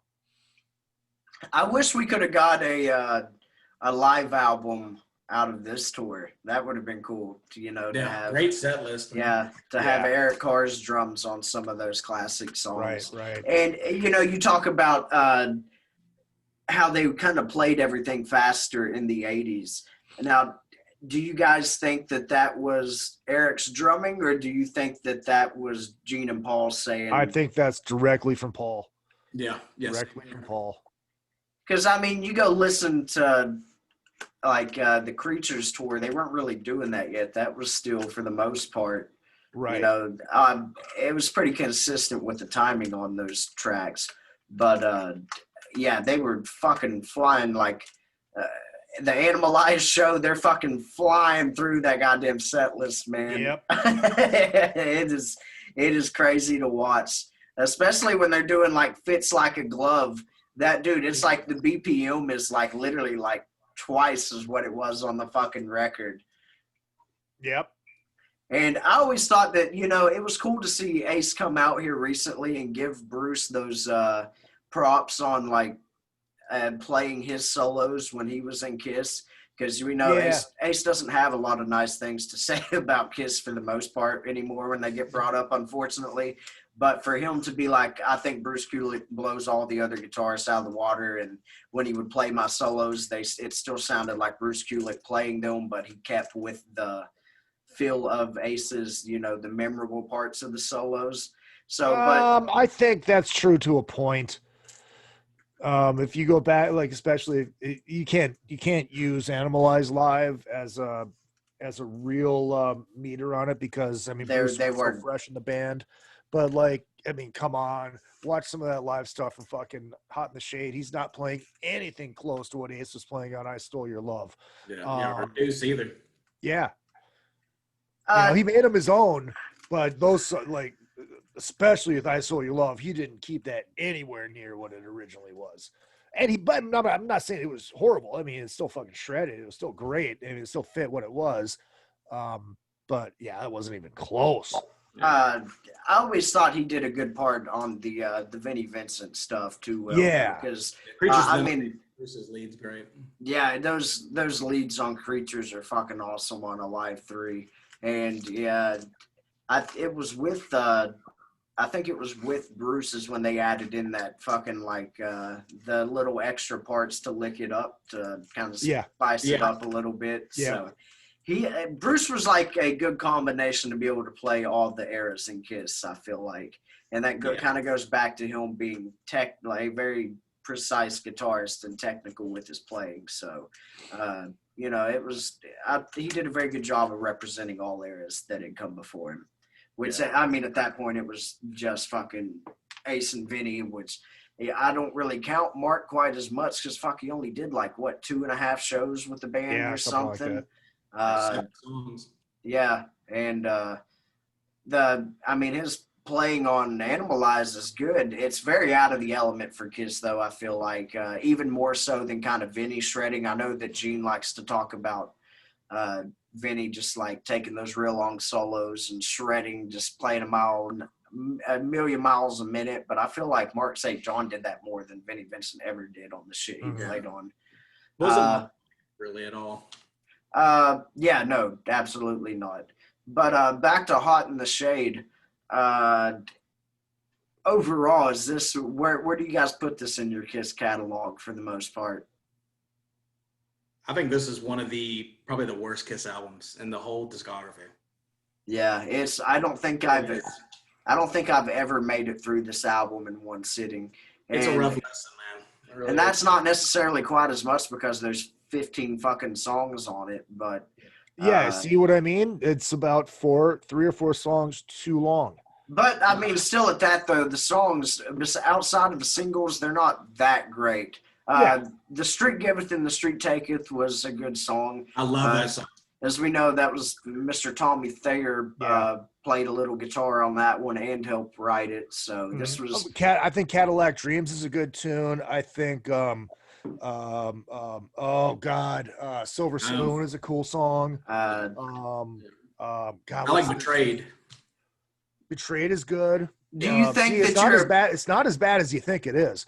Do you think it would sound better though? If I mean, it's obviously, but do you really think it would have made that much of a difference had they had Eric Carr playing on the entire thing?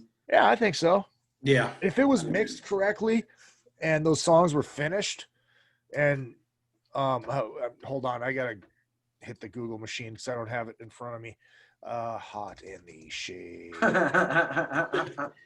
It's a great thing of being able to look this shit exactly. up. You Love Me to Hate You is good. King of Hearts is a good song. Yeah, King of Hearts is. Read My Body Sucks Paul's Balls. Silver Spoon, I think I already said that one. Love's Like a Slap in the Face isn't that bad. Yeah. It's not as bad as you guys are making it out to be. I mean, I'd rather listen to this fucking record than The Elder or Unmasked any fucking day of the week, dude. Definitely not Unmasked. I fucking love Unmasked. I think that's I do too. Yeah, I do too. Top 10 I said it before. I'm gonna say it again. Unmasked is the Taco Bell of Kiss records. You listen. What's that mean? It's like when you eat Taco Bell, you're like, yeah, all right, that doesn't look so bad. Then you start eating it, and remember, oh yeah, this is Taco Bell. The menu looks pretty good. It looks pretty good. Oh man, Unmasked is one of my favorites. Yeah, dude, same here. And then you know, it's like, oh yeah, Shandy's a good song. The Ace songs are okay. The Ace, I will say this. You go back and listen to it. It's like, God, this album sucks. I'll take the Ace songs on Unmasked over Dynasty. Really? Yeah. Man, that's interesting. Talk to Me, Two Sides of the Coin, Torpedo Girl. I'm taking those over 2000 Man, Hard Days, and what was the third one on Dynasty? Save Your Love. Yeah. That's got a great lead in it. I'm taking this 3 songs on Unmasked over the 3 on Dynasty. 3 songs of Ace's Rambling Cheese. Dude, and fucking Naked City kicks ass. That's a great song. Shandy. No, it does not. What? You don't like Naked City? No. Oh, Naked City is great. I fucking love that too. Dude, insane. It's terrible. Yeah. It's terrible. Oh man, you're so polarizing with your Kiss views, Izzy. It's like it's crazy because you could get both sides of the spectrum to agree with you on outlandish shit, but at the same time, both sides will be like, what the fuck is that dude thinking when it comes to what he's saying? And it's so crazy, but it's not, because Kiss has such a diverse catalog that there's people that fucking say that The Elder's the best thing they ever did, and there's people which they're fucking wrong, but it's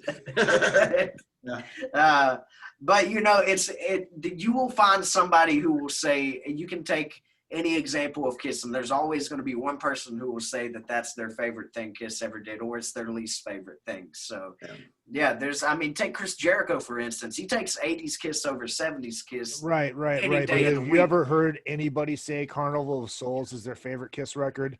I don't think so. But to say that there's not somebody that would, I would definitely say there's probably some fucking person that would say it's going to be really hard to find that person because there are no mental institutions right now. And they're just roaming the streets of Los Angeles. So, and you talk about Hot in the Shade getting a bad rap. I think fucking Carnival gets a bad rap. We'll get there. We'll get there. Yeah. We'll get there. So Hot in the Shade, that's kind of middle of the pack, it seems, for you, Izzy. Mick, what do you think about this one? I think it's one of the absolute worst. Oh, that's right. You said that. Fuck. Yeah. I got Dane Bramage, so it is. Oh, you're good, man. Yeah. So moving on after this one, it was Ooh. we forgot to. Well, no, we did that. I forgot. Yeah, sorry. My fucking, like I said, drinking that NyQuil has got my fucking brain just all fucking foggy today. So I can imagine, dude. yeah. Now we're up to Revenge. Yeah. So man, this is one of my favorite fucking Kiss records. And Of all of them, or just the Bruce Kulick era? of all of them, this is one of my favorite Kiss records. And it's funny because Izzy's show, you were responsible for fucking making me love Revenge as much as I do. Because whenever you guys did the Creatures versus Revenge episode, I texted Jeremy as soon as the episode was over, and I was like, Creatures is fucking disappointed in you, dude. And he was like, dude, go back and listen to Revenge. So, and for like the next month, like the only album I listened to was Revenge.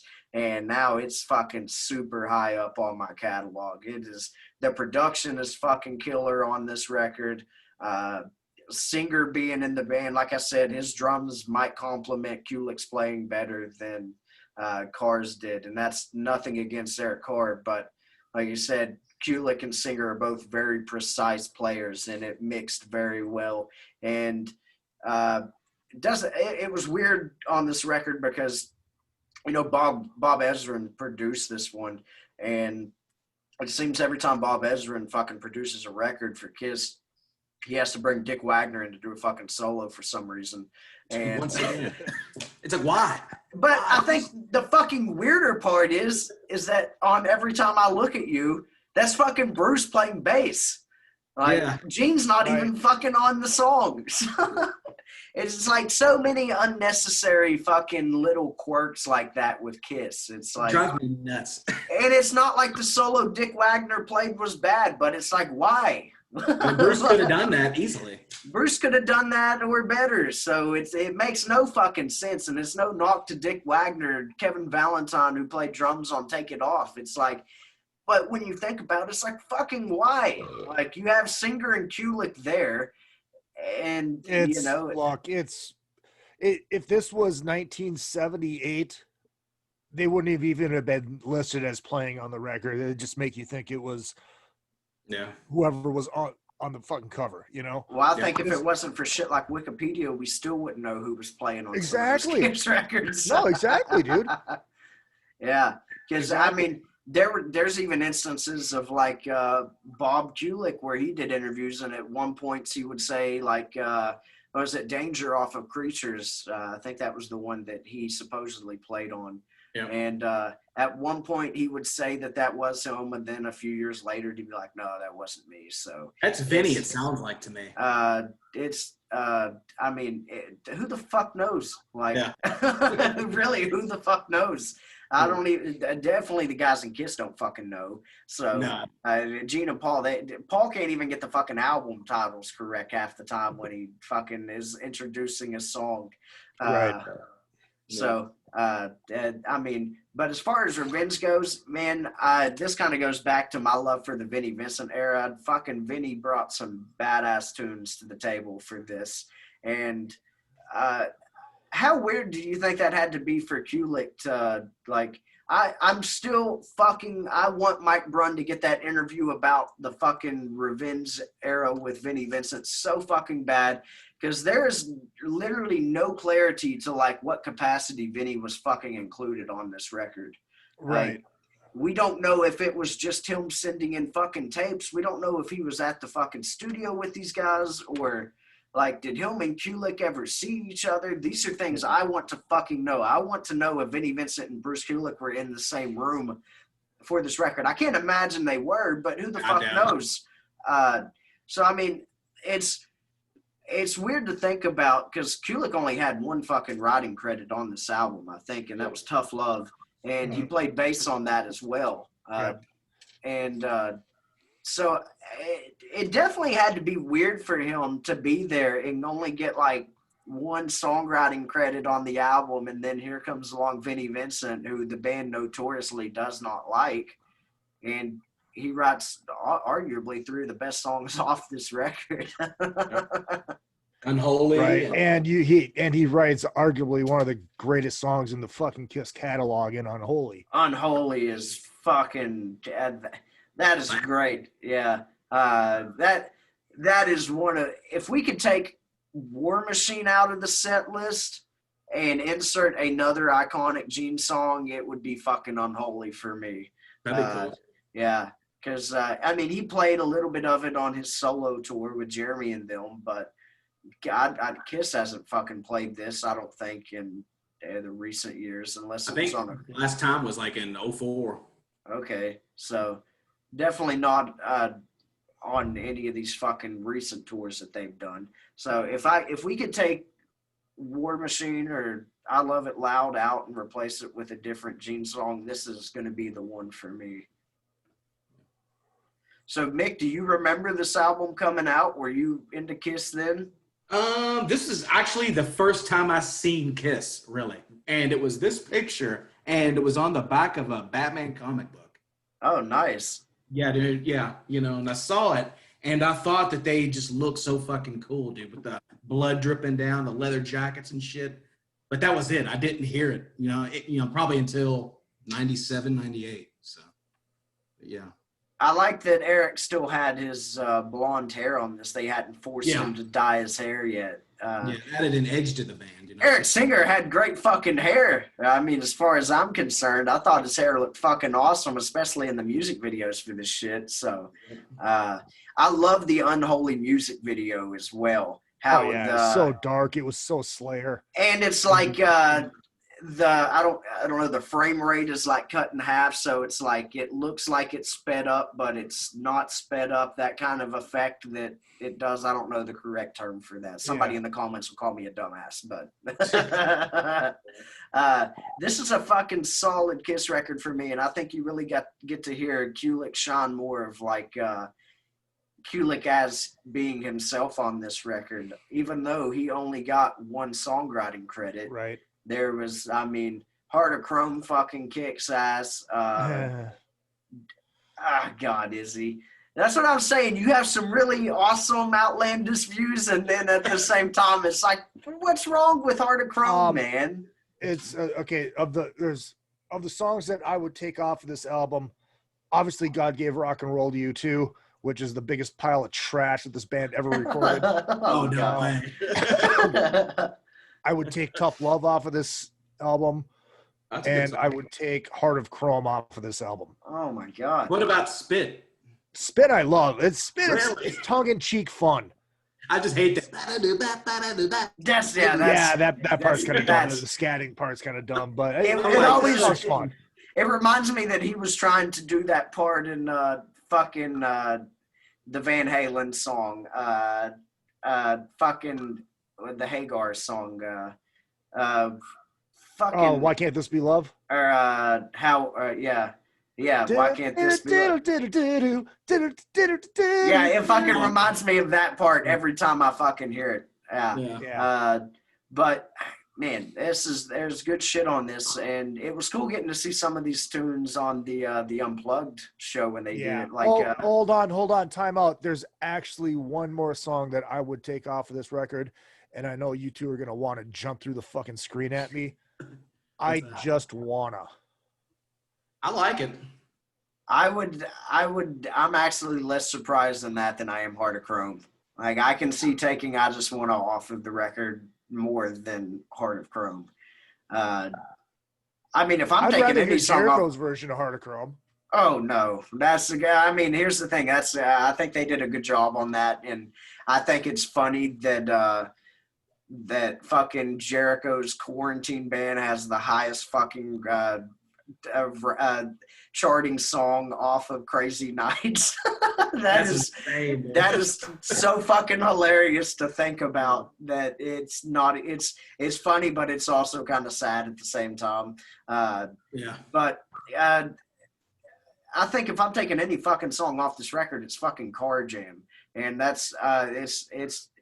I just feel like it's kind of weird because Kiss and them, when you hear about some of the stories about how they treated Eric Carr towards the end, part of me thinks it might have been, trying to milk the cow a little bit.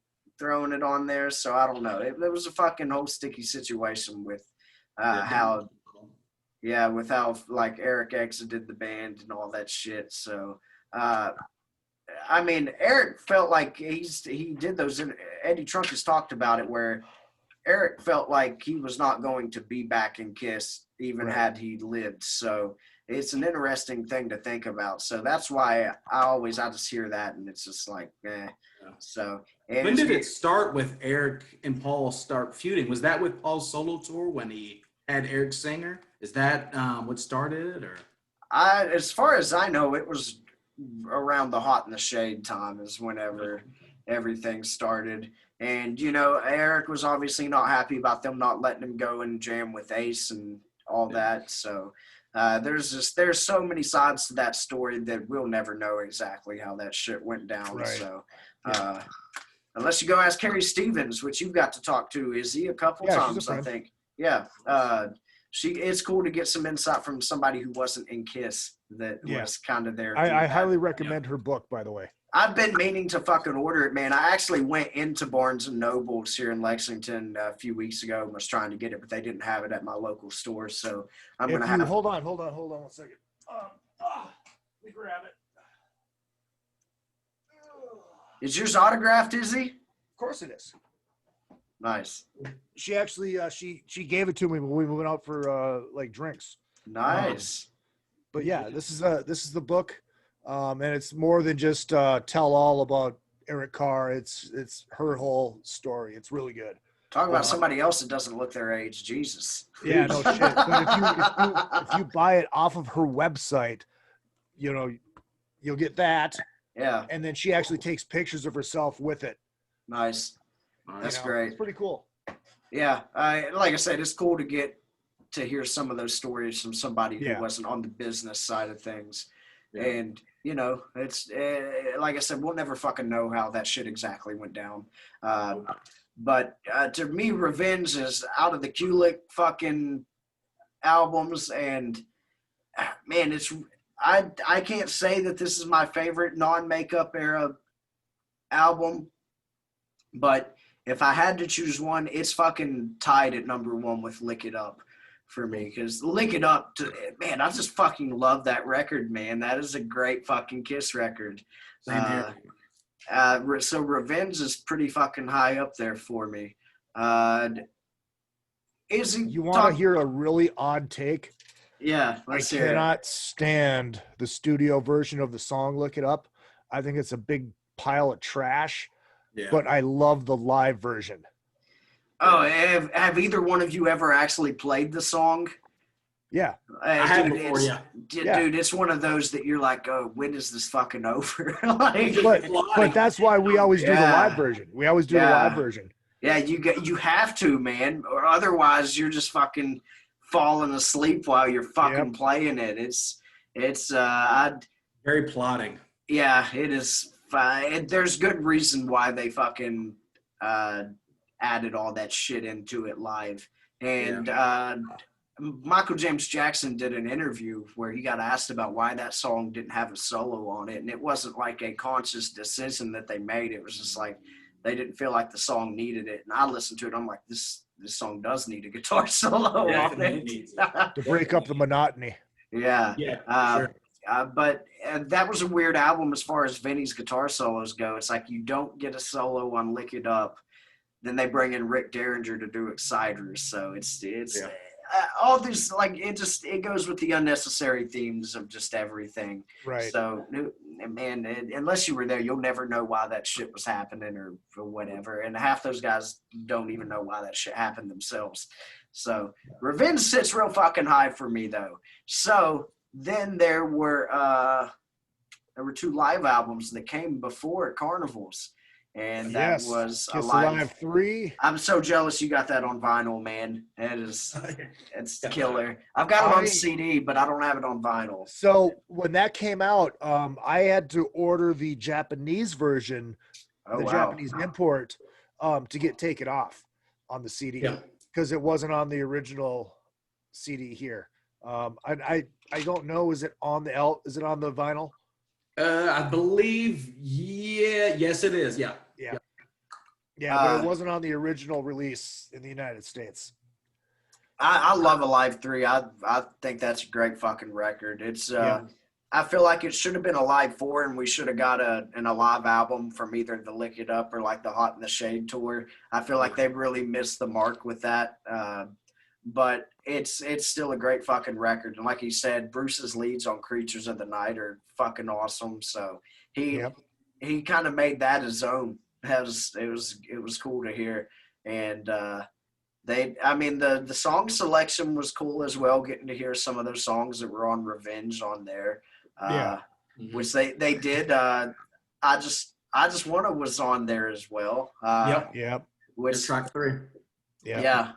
So I mean, it was a good time for Paul Stanley's vocals. I will say that. So. Oh yeah, dude. That was his peak, I think. Was in that. Oh era. no, this was his peak. Yeah. This was his peak. Yeah. That's one of my not even just Kiss.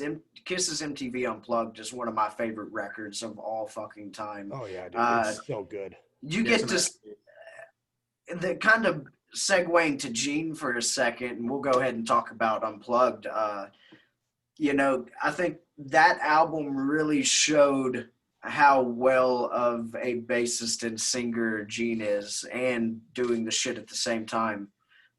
What color is your vinyl, Mick? Oh, it's just black. Okay, yeah. Mine's black as well. I know they've got the yellow ones floating around too. So. Oh, I didn't know that. Yeah. I think the biggest fucking mistake about MTV Unplugged is that on fucking no release, like CD, vinyl, reissue, or anything, they did not fucking include "Got to Choose" on any of it. Not "Got to Choose." Because "Got to Choose" is on it. Fucking "Hard Luck Woman." Got to Choose isn't on it. "Got to Choose" is the bonus track on the vinyl. The last track. Bonus track on the vinyl. I don't think it's on the CD, but this is the original cassette. "Got to Choose" is not on this fucking cassette. Yeah, the original vinyl, it's the bonus track. But that's a mistake as well to not have "Got to Choose" on the fucking other releases, cassette and CDs. One of the best Kiss songs ever. That's my favorite Kiss song of all time. And they played the fuck out of it at the Unplugged show. But I fucking love getting to see Paul Stanley sing "Hard Luck Woman," and I fucking can't believe that they did not include that on any of the fucking releases, man. It's like I would take off fucking like Every Time I Look at You and fucking put "Hard Luck Woman" on there all day fucking every You wouldn't put day. "Forever" in there? No, I would rather hear that version of "Hard Luck Woman" that they actually played there that night. That was, Paul fucking wrote that song. And it's funny, if you go to the YouTube comments for all the videos, people are like, I can't believe that Paul sang this when Peter was there. And it's like, it's fucking Paul's song. He wrote the goddamn song. So, and I think it was fucking awesome. He did a fantastic job. Paul's vocals were outstanding on this entire fucking record. The whole band fucking shined on this record. It was absolutely. I think my favorite version of that song is the one with Garth Brooks live on fucking Leno. Oh God, dude, Garth killed. It is a good version, but it's definitely not my favorite. No, mine either. But hats off to Garth Brooks for fucking. He did a good job on it. I'll give him that. And Garth Brooks is apparently like a big Kiss fan from what I've heard. So you can see it in the stage shows and stuff.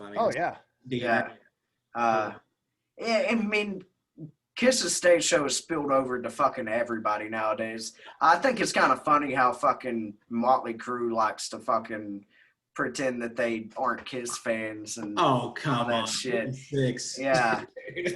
Well, it's like even in the fucking Dirt, like when they meet Doc McGee, the line was so unnecessary because Doc had not even fucking managed Kiss at that point.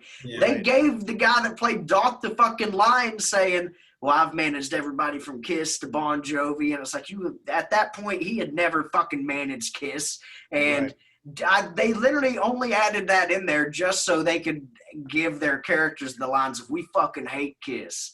Exactly. Like, Mick Mars said that. I fucking hate Kiss. Yeah, and fucking, it was like last year sometime, I'm sure y'all remember when Tommy Lee tweeted at one of them and was like, that stage show looks awfully close to our final stage show for our final tour. Like, get the fuck out here. Y'all stage show is literally based off of Kiss. Like, Totally. I love Motley Crue, but come on. That's one of those come on moments. But Absolutely. back to MTV Unplugged. Great fucking album, and Bruce's fucking playing is great on this record. Yeah.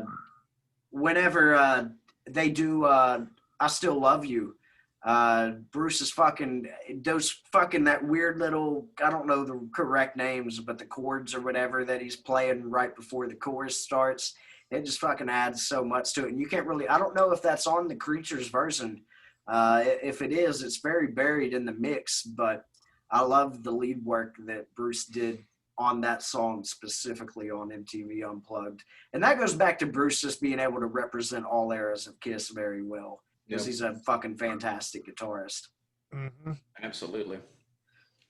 So out of the Kiss live albums, let's do this. Live 3 or MTV Unplugged? Which one are y'all taking?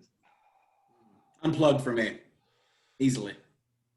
It's tough for me because, God, I can just see those titties shaking on Take It Off. I can just see them flopping around.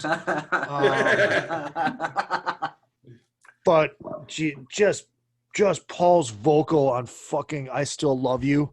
Yeah. Good God. Yeah. Unplugged.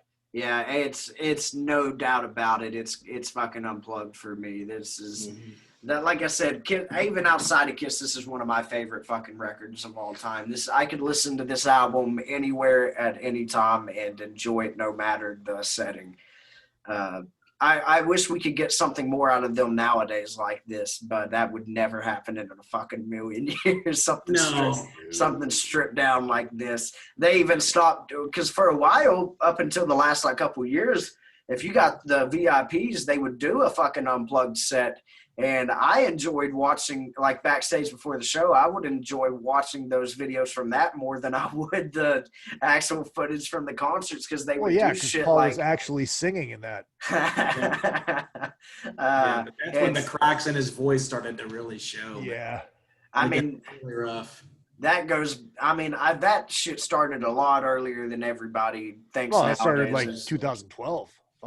Even before then, you can go back and listen to like the mid 2000s, and his voice. I started to notice it like probably around like Sonic Boom Tour, you know.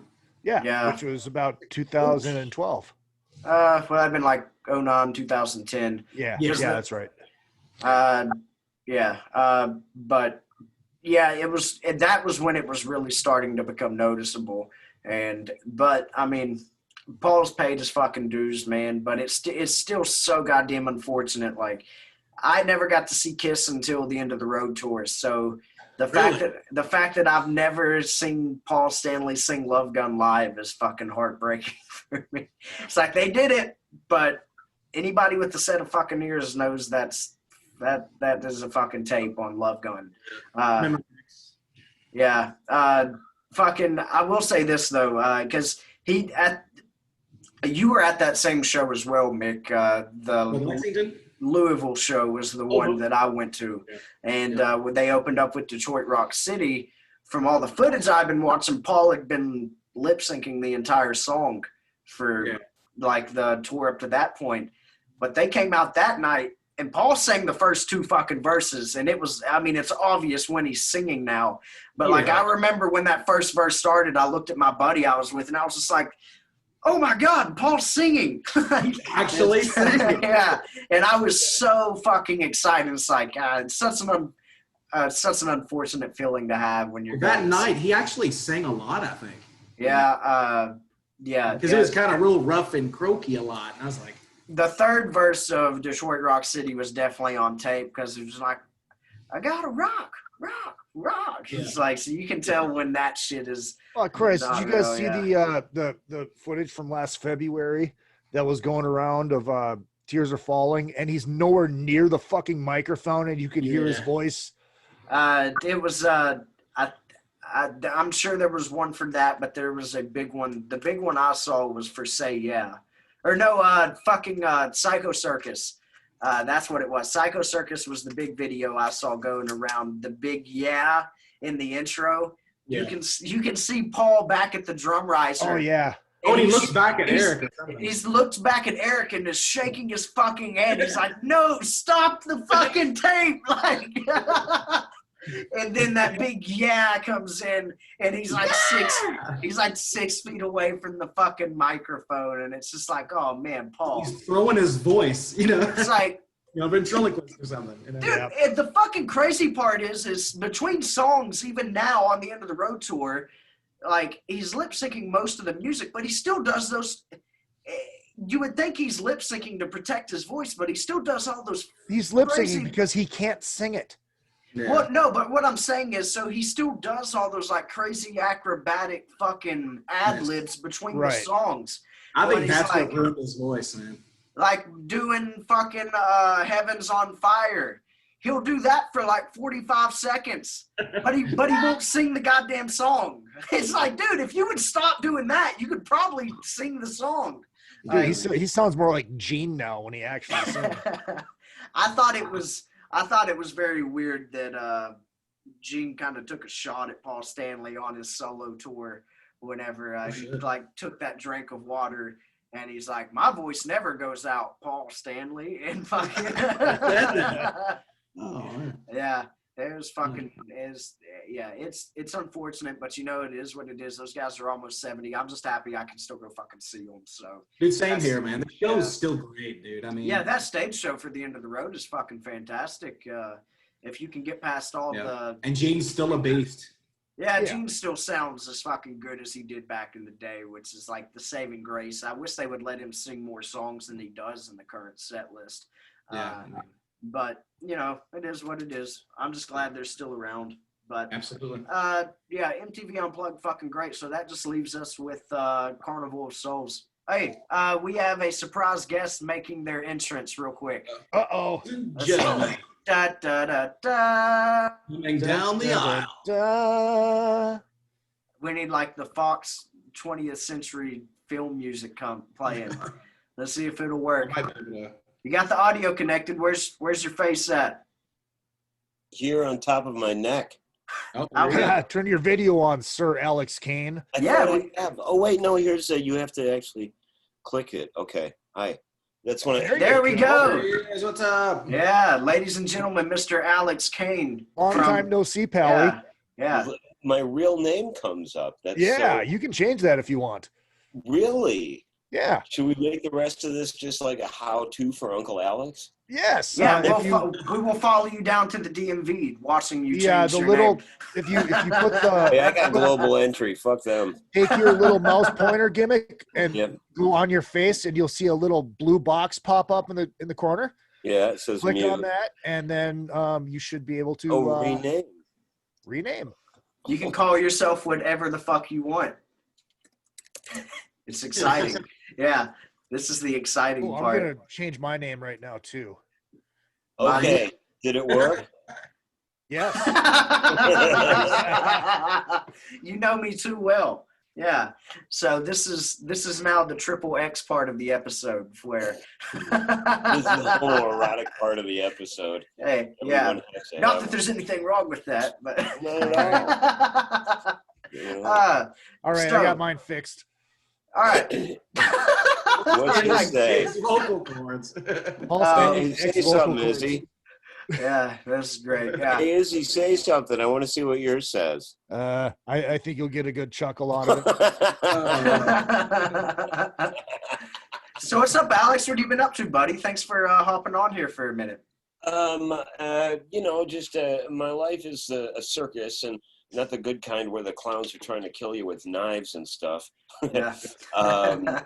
So, you know, just tending to real life responsibilities and packing merch envelopes. So Nice. That Yeah, was I see today's you've been killing it on the merch game here lately. So I completely recommend it to anybody out there who's not touring and used to make a living touring.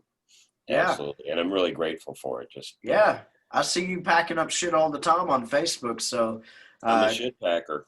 a fudge pack. Is that the conclusion of the homoerotic section? Alex, that reminds me, since you're actually an act now, I should probably get you an act shirt. I'd be wearing it now. Yeah, right? You think Yeah. I would be? I Can't believe I didn't wear mine tonight, knowing that Izzy was going to be on here, because I've wore it for like 7 fucking episodes, and the one time I bring Izzy on again, I don't have it on. You're playing hard to get, is all. It is, yeah. Mm. This way, Here's a good question. Look, here's a good question for Alex. I mean, instead of going through all the records, let's just ask him this one: Kiss Unplugged or Kiss Alive 3?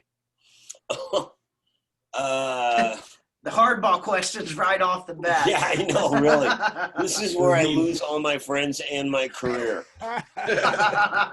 No, the Gary Sharon Van Halen was my favorite. Fuck. What does anybody know what that thing that was sticking out of Eddie's guitar for that tour was? The strings? No, there was like this device that came out of his jack. They were actually really good. It wasn't Van Halen. It was a good band, you know, like. I'm going to be honest. I've only watched one video from that tour, and it was them doing like fucking Jump or something, I think. Yeah. So I'm not that familiar with the live footage from that. Yeah, but, I'm not either. Sharon's a great. Worth checking out, though. It's just it's a weird fucking pairing, and Sharon is and he knew he was going into a losing situation. So yeah, who turns down the offer to sing for Van Halen? Right. You know, yeah, I mean, okay, Bruce Dickinson, no. You know what I mean? Like, you can just go down the list of people, and it wouldn't be what you want from Van Halen. I don't know. I completely feel guilty for having sidetracked the discussion, so I don't have to answer the question, though. Fuck. I mean, there's tunes on Unplugged that sound better acoustic than they did as a rock and roll song. Like what? What's one stick out to you? One of the old ones that they don't usually do actually is the one that sticks out. Coming Home? Yeah. Maybe that was the one. Coming Home that sounded great. Yeah. Unbelievable. Much better in the studio. But I'm going to go with, just because, you know, I like shit that blows up and it's loud and whatever and flies over my head. I'm going to go with Alive 3. And there's no wrong answer with either one of those. So you sure? No, you're wrong if you disagree with me. That's how it goes. Yeah, it's still going to be Unplugged for me. I thought those guys really got to shine as musicians on that, and plus they fucking brought out Peter and Ace, and that was the first time. Yeah, that version of 2000 Man on Unplugged might be my favorite fucking version of that. It sounded great there. Great. You got to see all of them sing really well too on that. The harmonies were fantastic on that whole record. And then that one part, me and the boys will be playing. You know, that acoustic version of Beth is really cool. Yeah. Best version. Yeah. I think the funniest part of the entire concert, and most people never know what the fuck I'm talking about, but if you go watch when they do Nothing to Lose at the end, Peter about falls fucking over off the fucking drums when he goes, and then fucking about tumbles off his fucking set. That's the best part of the whole fucking concert. But you know what I have a problem with on Got to Choose? They have Eric singing it instead of Gene singing the verses. Yeah. Like it was originally done. Oh, you mean Nothing to Lose? That's what I said. Yeah, Nothing to Lose. You said Got to Choose. No, I said Nothing to Lose. I will rewind the tape right now, mister. Yes, but I meant Nothing to Lose. Now they still do this, and I've only seen a couple instances over the last like 10 years or so of footage of Gene singing it. And I think that it's just out of his range nowadays. Yeah. As much as we give, that makes sense. As much as we give Gene kudos for being able to sing really well nowadays, that's unfortunately, with that being a great Kiss song, that's one that's just a hair out of his fucking range. Oh fuck it! I mean, the rest of the show's on tape. Might as well put Gene on tape too, right? No, I haven't bothered showing up. Like Dio's still alive. He just doesn't want to go on stage. He's over it. He's been touring, haven't you seen, man? Yeah, no, I did actually. I went to one of those things. Did you really? How was it? It was well. I'm not normal. So my reaction is going to differ, perhaps. I mean, I got into the experience over time, but so the hologram would walk under the arch, whatever the hell, and go, "So how y'all doing tonight?" And everybody would go, "Ah!" And I'm like, it's like yelling at the TV people. I mean, let's participate and enjoy this, but let's not pretend you're not talking back to the TV right now, because no matter what you say, "No, you suck," he's just going to say his next line. It doesn't matter. They program it to come kick somebody's ass in the crowd. Yeah, right. Yeah, exactly. Hologram security runs into the audience, whips some butt, Yeah. I see you got the European Kiss thing over there on the Revenge. I do. I've got the, my camera tricks me because I've got it mirrored. But, yeah. You can change that, right? Yeah, but I've become so self-conscious with how I get myself prepared now. It's like if I change it now, then it's just going to throw my whole mojo off. So yeah, like 30 things will come undone. Yeah. I got this from sealed Germany. It's not sealed, but I'm one of those guys that fucking leave the plastic on with the hype stickers. So I just got the tip from Mick taking a guitar pick and just fucking sliding it down the fucking side, and it leaves the fucking plastic in fucking perfect condition on the rest of the record. So, yeah. But yeah, this is the German copy of Revenge. Because when I was looking to buy one, I couldn't find the fucking American copy of it. You want to see what is sealed? Oh, yeah, that's right. You showed that one time. That's fucking awesome, man. I saw somebody on Facebook here like a week ago selling all 4 solo albums still sealed. God damn. And yeah, I was just like... That is for sale, by the way. Nice. Hey, dude, you got to get in one of those Kiss auction groups and stick it in there. Ooh, yeah. The only problem with it, it's a cutout. So it's got one of the corners snipped. Yeah. But I mean, it's sealed. It's 100% legit. It's even got the sale sticker on it. Yeah, dude, stick that in one of those Kiss auction groups, and one of those guys would pay like $400 or $500 for that, from what I see in there. But I'm just gonna go bootleg them. Nice. I got 50 sealed Paul Stanleys. You want to see something really weird though? These are the great part about the Kiss episodes, is that they always turn into show and tell. I met them when I was just starting high school. They were playing in Chicago with Alive 2. And wow. Yeah. Oh shit. And we found out where they were staying, and we went down there, and we still had homework that was due the next day, but we had tickets to the gig. So we went down to the Ritz, and we waited dutifully in the lobby for hours, me and Tom Krug, alphabetically. My real last name is actually not, Brandon's wet dream, but Neep Camp, and right next to me is Tom Cruise, and we sat together in all the classes in that year. We were both into punk rock and Cheap Trick and Kiss and everything. And so we found out where they were staying. We went down there. We did our homework, which in my case, I was studying Greek at the time. And Nice. They came down in the elevator to go to the show. It was still early sound check and everything, right? And somewhere I have a Greek study book with all 4 of the original members of Kiss having signed it. Dude, that is fucking awesome. Were they in makeup when they came down the elevator? No. So you got to see them out of makeup on the Alive 2 tour. Dude, holy shit. That is fucking awesome. It was, and I remember that Paul kind of stayed and talked, and I was already kind of douchey back then, and I remember going, he's signing his autograph, and I go, "Hey, so you guys had Kiss on tour with you, huh?" And I'm like 12 or whatever the hell I was, right? Literally, I think I was 12. You guys had a Cheap Trick on tour with you. And he goes, yeah, they did this, that, or the other thing.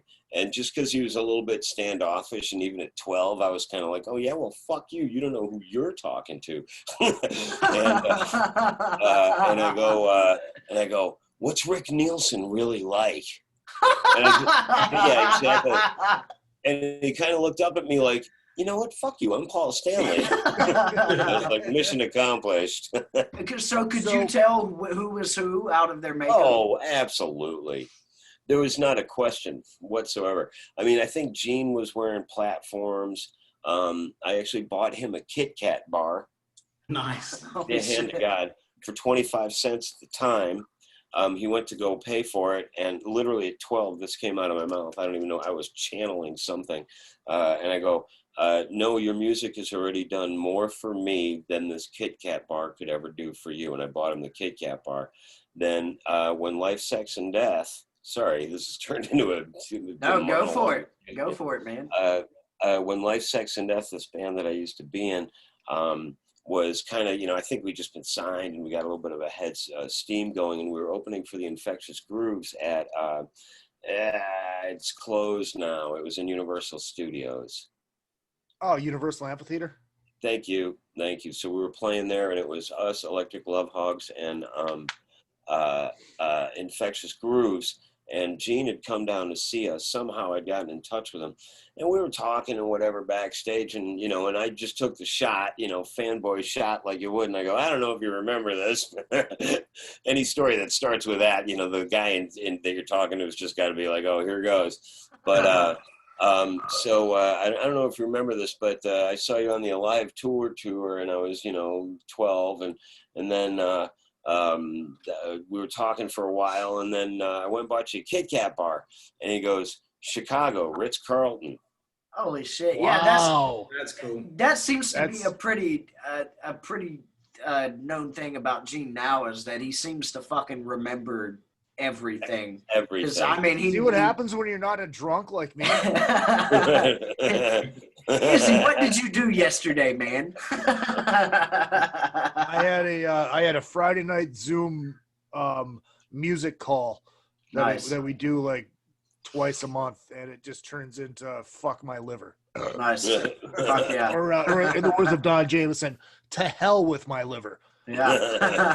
Well, I just wanted to show this really quick. So I got a listener to another fucking podcast in Australia, and I always told him, I was like, dude, if you ever see the Australian best of the solo albums on vinyl, nice, get it for me. So he got it for me. Wow. This is the Australian press of it that came out in 79, not in 78. How many songs are on that? Four piece, right? Yeah, 4 piece. So there's 16 songs. What? And that's a single album. Yeah, single album. But he also sent me this, which is the Gene solo record. And the poster, this is what's weird. The poster doesn't have the cutout. The cutout, yeah. Yeah. Oh, I kind of like that. That's my bootleg. Yeah, you bought that from Alex? Don't lie to us, Bought man. it from Alex. Yeah, it's $250. I paid 12. Astor. So it's Astor is the distributor in Australia. So it's got the Casablanca Rocksteady, but the Astor. That's how you can tell it's Australian. Nice. What year does it say? What year that was printed? Is it like a reissue, or they didn't do the? Because it was like puzzle pieces, right? Or but maybe or was that Rock and Roll Over? No, that's the solo album posters, because it had the little chunk missing, and you were supposed to push them together. Okay. Yeah. Because I would have done that for sure. Of course. Nice. So, Alex, obviously tonight we're celebrating Bruce Kulick's 67th birthday. Dude, I saw wonderful. I saw you post a very awesome video earlier today from the Whiskey A Go-Go, where you and Mr. Matt Starr and a few other people played Still Love You with him. Debbie Holiday sang it. Unbelievable. Yeah, her Great fucking vocals. pipes were She's got a great great on vocal. that. Yeah. Not to be this guy again, but there is a funny story attached to that. Now, Matt's actually, I mean, not that like me and MI have that much in common, but Matt was doing a jam with him and Chris Wise and Bruce, and they wanted another guitar player. So Matt called me, and this was at MI, and we'd already done numerous songs together, Bruce and I, so we'd had a relationship. So it wasn't just like, hi, nice to meet you. The other interesting thing briefly about Bruce is no matter how successful he's been, what a great guitar player he is, et cetera, et cetera, et cetera, he's definitely like, he doesn't want it to go wrong. And so if you play a song with Bruce Kulick, Izzy, you might even have gone through this, but if you play a song with Bruce, particularly if you're the other guitar player, to the best of my knowledge, you always have like a Skype or a Zoom meeting beforehand where he kind of breaks down all the parts and what you're going to be doing and whatever. And I really admired that he wasn't just like, get up here and fuck up the bar of 5 and unholy. Yeah. And literally you go through all of the songs, you play them, you know what I mean? And he shows you the little parts and stuff. I gained a deep admiration of us before we ever played together. Then we played and it was a lot of fun. It was great. Johnny Martin was in on that too. And then the MI thing happened. And then subsequently that came together. And so Debbie, for anybody who hasn't seen it, Debbie Holiday, she turns this into like what would have been Janis Joplin's biggest song. You know what I mean? Live, just throws everything mean more than what the words say, you know. Unbelievable singer and person. But so she came up and we all saw, you know, what a devastating job is. Now apparently I wasn't involved in it, but the one right before that Bruce was in was with other players, and somebody, it kind of came off the rails. Apparently it was at the Whiskey. I didn't hear it. I was upstairs just going like, well, how the fuck does it? That's what you do. You panic all the way until you start playing it. Right. And then you start playing it and then you're like, oh, I got this. I know. Okay. I remember that one.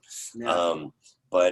So anyway, so I was upstairs panicking and going through like the one last time before you go on stage, etc. And, so I get down there a little bit early and I go over and I say, and now we have a mutual friend, Bruce and I do, which was part of the reason that, you know, we sort of became buddies quicker. And I go, hey dude, Holly's here tonight. She's up there, blah, blah, blah, blah, wave to her. And he's in a shitty mood. Right. And I'm kind of like, whoa, that's weird. I mean, Holly's one of his best friends. Wonder what that's all about. So that's when he said, well, hey, have you heard this girl sing? But now the one that's coming up. And I'm like, yeah, she's amazing. And he's like, oh, it better be, because that last song was just awful. I hate my life right now, or whatever he said. He was really, really serious about it always sounding good. You know, I get it. I respect that. Hold on, Alex. Very important. What was the song before it and who was singing? Do you know? Out them right now. Come on. Because this is a very important part to the question, especially if I know the person, I want to bust their balls. Oh, I don't know if that would be appropriate, because I think it was a bit of a. Oh, really? Yeah, that didn't go well, did it? You know, like different keys and whatever. And I do remember that. I'm sure it's on YouTube. Maybe, and it would have been the same night, and it would have been with Kulick. You know what I mean? And normally the people that were involved were always spotless. It was just that one night it didn't come together. But I remember all of that going down, and he was like, well, she better be. And I just started laughing. I go, dude, you don't even know what you just said. And then Debbie came out. And so he went from, if you look at his reaction, he went from being like, I don't want to be here, this fucking, oh my God, she better be good, man. And then like it turned around in the space of that whole song where he was like, oh my God. Yeah. Y'all fucking killed it. Everybody on stage did a fantastic job on that. And that was fun. I was gonna say, that had to be fucking exhilarating to play that song. I don't know what you guys haven't talked about. And I was thinking we're on to the last album, Carnival of Souls, right now. So that's the last thing we've got left to talk about. So we'll let you start this one off, man.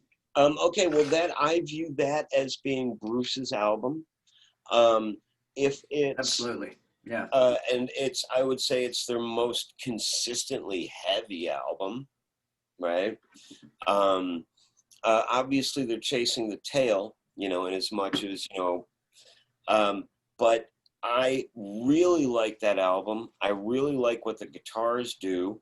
I like that they took a little bit of a chance, even though you knew it was them, just like, oh, please let us in. But, they're from the era that was stolen from, that created that sound. So it only makes sense that they would do a good job. So I really like the album. I don't like the album as a Kiss album. I like the album as an album, though. Yeah, I can see that. And the other thing I did want to get in there before I forget or whatever, out of all the guitar players, I mean, like, Bruce is the best guitar player that's ever been in Kiss. Yeah. That was kind of my sentiment. It's like, okay, Ace is my favorite guitarist, but if you're talking about technical playing and knowing your instrument and everything, Bruce is hands down the best guitarist that was in that band. Like, played to the tunes, and yeah. He knew how to lay into his ego when it was required, Right. for showiness post Eddie and everything. But he was the best guitar player, and I agree with you. Like, Ace is my favorite. Like, you could get fucking anybody in Cheap Trick to replace Rick Nielsen, anybody, Al Di Meola, whatever. I'd still be like, like, we're better, Steve Vai in Cheap Trick, Yngwie and the Ramones, no. Yngwie and the Ramones. I'm still holding the thing where I think Ace is better because he doesn't know what the fuck he's doing. Imagine if he did know what he was doing. That's an interesting. I mean, I think Ace is I don't know if you guys. I still think it would still sound pretty consistent with what he does now. Because I mean, don't get me wrong, Bruce is a fucking god. Yeah, I put Bruce in that fucking god. He's just. I think Bruce is very underappreciated. Yeah, he is one of sure. Because it's so easy. You got to be as good as Bruce, or even close to as good as Bruce, to know how good he really is. Right. Yeah. If you want a good example, go watch Tommy Thayer try to play those Kulick era songs. Oh, yeah. And it's nothing against Tommy being a bad guitarist, but that's way out of his spectrum trying to do that shit. Yeah. It's not his style, Yeah. Exactly. Mick, what do you think about Carnival of Souls? Oh, Carnival of Souls, man. To me, I think it's the worst Kiss. I really do, dude. It's Kiss in Chains, And You'd rather listen to the older than Carnival of Souls? Yes, I would. Yes, really? I would, man. I would totally. Okay. You would take Hot in the Shade over Carnival of Souls. I would. Oh man, wow. I would not take Hot in the Shade over Carnival of Souls or anything else. Yeah. I mean, I think it works for Gene. I think it fits Gene's style of being the darker dude, the demon. But man, I just can't accept Paul Stanley being depressed. No. I mean, the guy come on, like X and Sex and Take It Off, man. It's just not Paul there. There's some great fucking Gene songs on this album. I agree. Just Paul stuff seems really try hard to me. But there are good Paul stuff on it as well. Touching on the Gene thing, Hate is one of my favorite Gene songs ever. Hate kicks major ass. Then Master and Slave, that's a badass tune. Paul did good on that. I got no volume. We can hear you fine. We can see and hear you fine, man. Oh, I just couldn't hear you. Now I can hear you again. That's weird. Perfect. I have an unstable connection.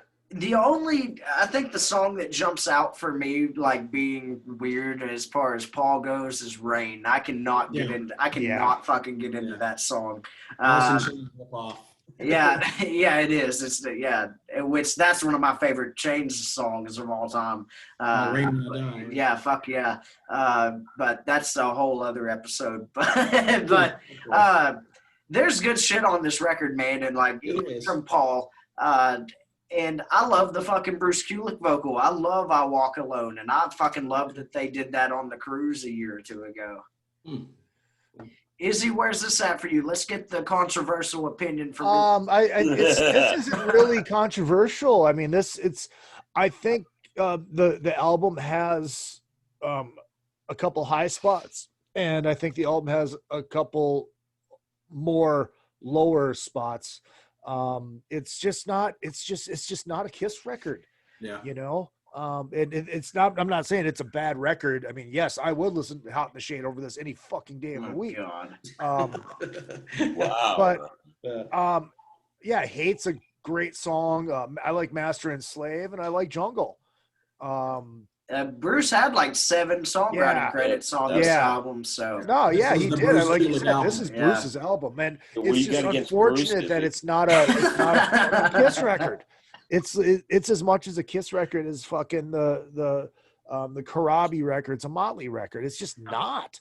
Even though the guys are there, it's just not. do you think know? the record would have done better had I think it would have been the final nail in the coffin. no? Let's say do you think that Carnival of Souls would have done better had it not been released after the reunion was already taking shape? You Because mean if it would have been released as the next Kiss record? if they would have released it before fucking MTV Unplugged, It would have been it would have been the final nail in the coffin. It would have killed the band. oh man, They would have went from, I mean, they were already having trouble selling tickets for the Revenge tour. yeah, the Revenge tour did not do very no. well either. So No. you go from Great album. selling out half an arena to technically you're looking at being a theater band or an outdoor shed band that in front of 5,000-6,000 people, and that's close to being sold out, to good luck selling out clubs. I remember it was right around that era. It was obviously pre-reunion. The Delwyn Ballroom in St. Cloud, Minnesota, or actually in St. Joe. It's right outside of St. Cloud. That's where the old like Nugent played there, and we got Slaughter in the 90s and Great White in the 90s. After the heyday, and I mean, the guy from the radio station was like, telling what's coming up hasn't been announced yet, and he goes, maybe even Kiss. It's Wow. like, dude, you're going to be playing the fucking Delwyn Ballroom in front of 2,000 people.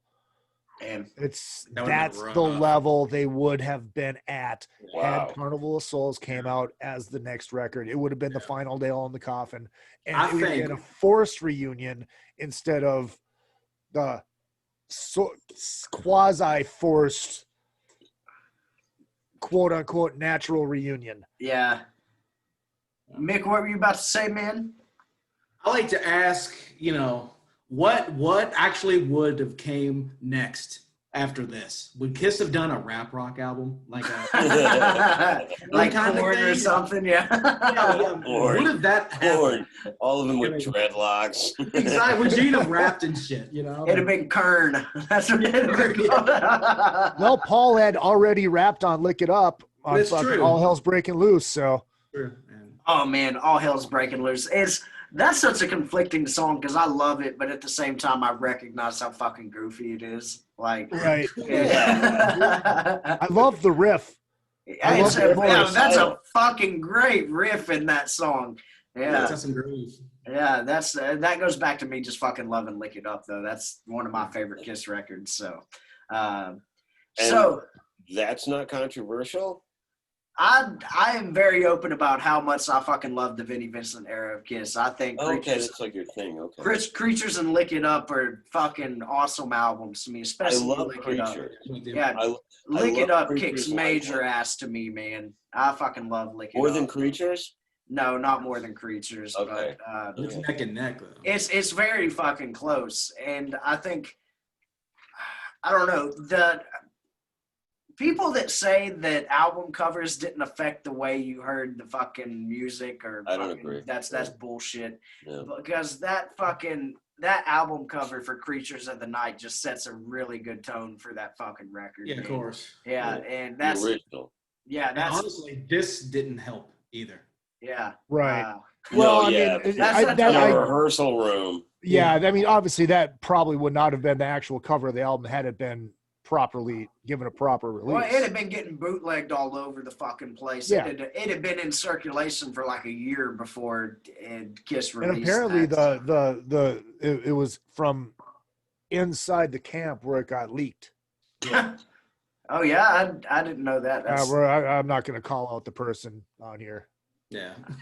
word. I'll wait till after we go off air because I want to know that. But Yeah, can we start a new text thread? I want to know. So real quick, I want each of you guys to list off your favorite Kulick era album and your least favorite Kulick era album, real quick. Just go around the circle. Alex, you go ahead and start since you were the last one. Revenge is my favorite, and then Asylum's probably. No, I really hate Crazy Nights, so that'll be the. I mean, it's a good Bon Jovi album, but it's not a good Kiss album. Yeah. Totally agree. Izzy, what about you? Well, first of all, you're wrong. I can accept Crazy Nights that. is probably the Science. second best non-makeup Kiss record. Wow. It hurts it hurts more every time I hear it. That's because the truth hurts, my friend. Um, The truth That's hurts. not true in this case. It's Carnival of Souls. It's got to be Carnival of Souls, and if you take that out of the realm of being a Kiss record, the bottom of the list, it would have to be Hot in the Shade. That's if you take Carnival of Souls out of the realm of being a Kiss album, even though it is a Kiss album because it's the name on it, so it's got to be Carnival of Souls. And I'm sorry, Bruce, I'm not ripping on the record or your playing or your songwriting. Number one is the best post Ace Frehley record, bar none, Kiss Asylum. No way. Alex, go back and listen to it. All right. King of the Hill, that's on there, right? Yep. Any way you slice it, I'm alive. Dude, it's a solid. I had it when it was out. I just don't remember. I remember listening to King of the Hill a lot because it reminded me of, how they would do like, okay, now we're kind of doing like the Judas Priest song. On Yeah. There's like 2 or 3 of those.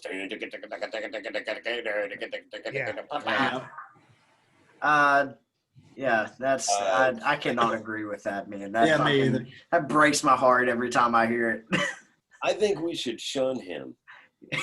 Now delete it. Until you listen to it now with fresh ears. Okay, that's a good point. Good point. Well made. You're right. I listened to that one probably today the most before this episode, and I mean I don't hate the album, but it's not the best fucking album they did without Ace. There's no you're wrong. Fucking way, man. Yeah, no way. Creatures of the Night, Izzy. Creatures of the Night. It's either Creatures or Revenge for me is the best non-Ace album. Oh, stroke the fucking narrative. Stroke everybody's narrative. Creatures. What about Monster? I like Monster. Revenge. Oh, fuck you. It's a good album. I like the No, title. it's not. It's not. Monster is a terrible fucking record. It's got one good song on it. The What's rest your is What's just your one trying- good song? The lead single, whatever it was. The Hell or Hallelujah. Yeah, that's You a mean- great song. All No, American it's Man. not. You know what? Fuck It you. sounds like it comes off fucking Asylum. Well, no, that song sounds like All American Man is what it sounds like. Which one? Drop the shark. Hell or Hallelujah off of Monster. I think Monster has some great Paul Stanley songs on it. So. Me too. Mick, go ahead and give us your favorite and least favorite Kulick era album. Bruce Kulick. Okay, the least is this Kiss and Chains. Okay. Yeah. And I think the best Bruce Kulick album, hands down, is Asylum. Wow. See? Great minds think alike. Yeah. Yeah, but that doesn't explain what just happened here. Yeah. Definitely for Asylum. me. I'm gonna have to go back and listen to it. It's a really good record, man. I'm gonna have to go back. That starts off with the like eruption, basically, right? That's No, the no. one. No, that's starts with King of the Mountain. Yeah, but that has the guitar solo. It No, starts. that's the Eric Carr drum solo. So that's Painkiller. Yeah, Yes. it's Painkiller. Well, yeah. No, off of Crazy Nights is the one that starts off with Kulick's guitar. So, yeah. I'm but getting that era all mixed up. King of the Mountain was Carr starting that one off.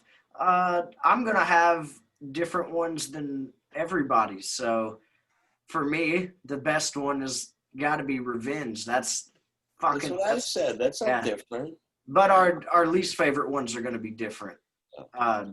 So my least favorite one, without a fucking doubt, is Hot in the Shade. So It's that's understandable. yeah, it's just that album. What is on there? Is there anything Little Caesar garbage? Rise to It? Hide Your Heart Forever. Hide Your Heart kicks ass. Silver Spoon. Betrayed's a bad tune. Which one? Betrayed. Betrayed? Is that a Gene tune? Yeah. Okay. I mean, there's good shit on it, but There's like 90 songs on that. Too. Yeah. yeah, if they'd have spent like an extra month on that record, it would have been way better. And some- But yeah, And cut out the filler. I remember listening to it when it came out, and I'm like, okay, that's like 9 shitty songs. But I'll go back and I'm definitely gonna go back and listen just because the frame of mind when you're fucking 22 versus whatever. Yeah. yeah. Well, gentlemen, I thank you all for coming on here tonight. I know we got to let Izzy go so he can go watch Rudolph. That's for the okay. first- We got. Oh shit! It's already on, but that's fine. I'm recording it, so. Cool. Nice. They Rewind the changed it. This is the new CGI version with the surprise ending. I like surprise endings. Don't Yeah. give Hollywood any fucking ideas. Yeah. And I'm just gonna say this: all of your insubordinate takes make me want to vomit and drink. I got water. vomit. I got a regular cup of water and then some sparkling ice, Pete's Nectarine. So Fancy. Whoa, you're getting crazy over there. I have not drank anything besides water in a little over a month now. So Because I'm 3 in weeks for me. nice. It's crazy how much your body enjoys having water in it. Yeah. It's like I used to go like weeks without drinking pure water. So. Oh, yeah. You guys should definitely try some water enemas. You'll feel exactly the same. Water. Water enemas. That Water, sounds intense. Well, you fall in love with the hose, so that's. Well, I got to go to Walmart and get some. Mom feeds. Mom not only waters the weeds because she says everything has the right to live, but she also feeds the birds. So we're out of oatmeal, so I have to run to Walmart and Big get some. night. I know. night. Look, I'm gonna Yeah. meet some honeys at the Yeah. Walmart. Yep. there's nothing like those women that are at Walmart after midnight. Yeah. So, Big day tomorrow, going to Home Depot. Yeah. oh, that's right. It's Maybe only Bed Bath and Beyond. We'll see. We'll Yeah, see. forget Yeah. about it, right? those are the Yeah, classy women Yeah. at Bed Bath and Beyond. Those girls are Yeah, out. exactly. Those girls are out of my league. They smell good. So They know how to shave things. yeah. All right. Well, I love you guys. I hope I contributed something. I was sorry that I was late, but Perfect timing, man. That was great. I love Thank you for coming Carnival on here. Goals. It's become I your love that. it's become your podcast MO. Just show up at the end. Or Is even- that the thing? Then change your screen name to Axl Rose, and that's Yeah. Trash my bedroom every time I'm online. All right, but hold on, Alex. You can't leave because after we go off the air, I have to tell you who leaked the. Oh, okay, Carnival okay, Souls for record. sure. Oh, very Right, excited. so- I'm gonna guess now. Yeah. Thank everybody for tuning in tonight. My guest, Mick Watkins from Wild Ride and Radical Rock and Record Reviews. Got Mr. Izzy Presley from ACK, a tribute to Ace Frehley. Here's And Mom. yeah, Mom. our new guest. Yeah.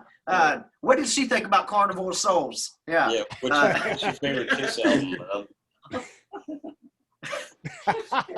She likes all of them equally. That's what we'll say. That she There's said. several of them. I actually made her call into WLS in Chicago and shout it out loud was a single because I wanted to make sure that it was a hit. So I called and Mom actually went ahead and called. Nice. Nice. Nice. That's a good mom right there. Yeah, that is a good exactly. one. So, like I said, Izzy Presley from Another Fucking Podcast, and then Mr. Alex Kane from Life, Sex, and Death, Enough's Enough, and basically everything else. So, yes, thank you all for tuning in tonight, and happy fucking 67th birthday to Bruce Kulick. So, That's Happy right. birthday, Happy birthday, Bruce. Merry birthday, Yeah. Bruce. so Cheers to Bruce Kulick. yeah, He's watching now. I'm sure. So, I'm going to go ahead and end the live stream, but thank everybody for tuning in tonight.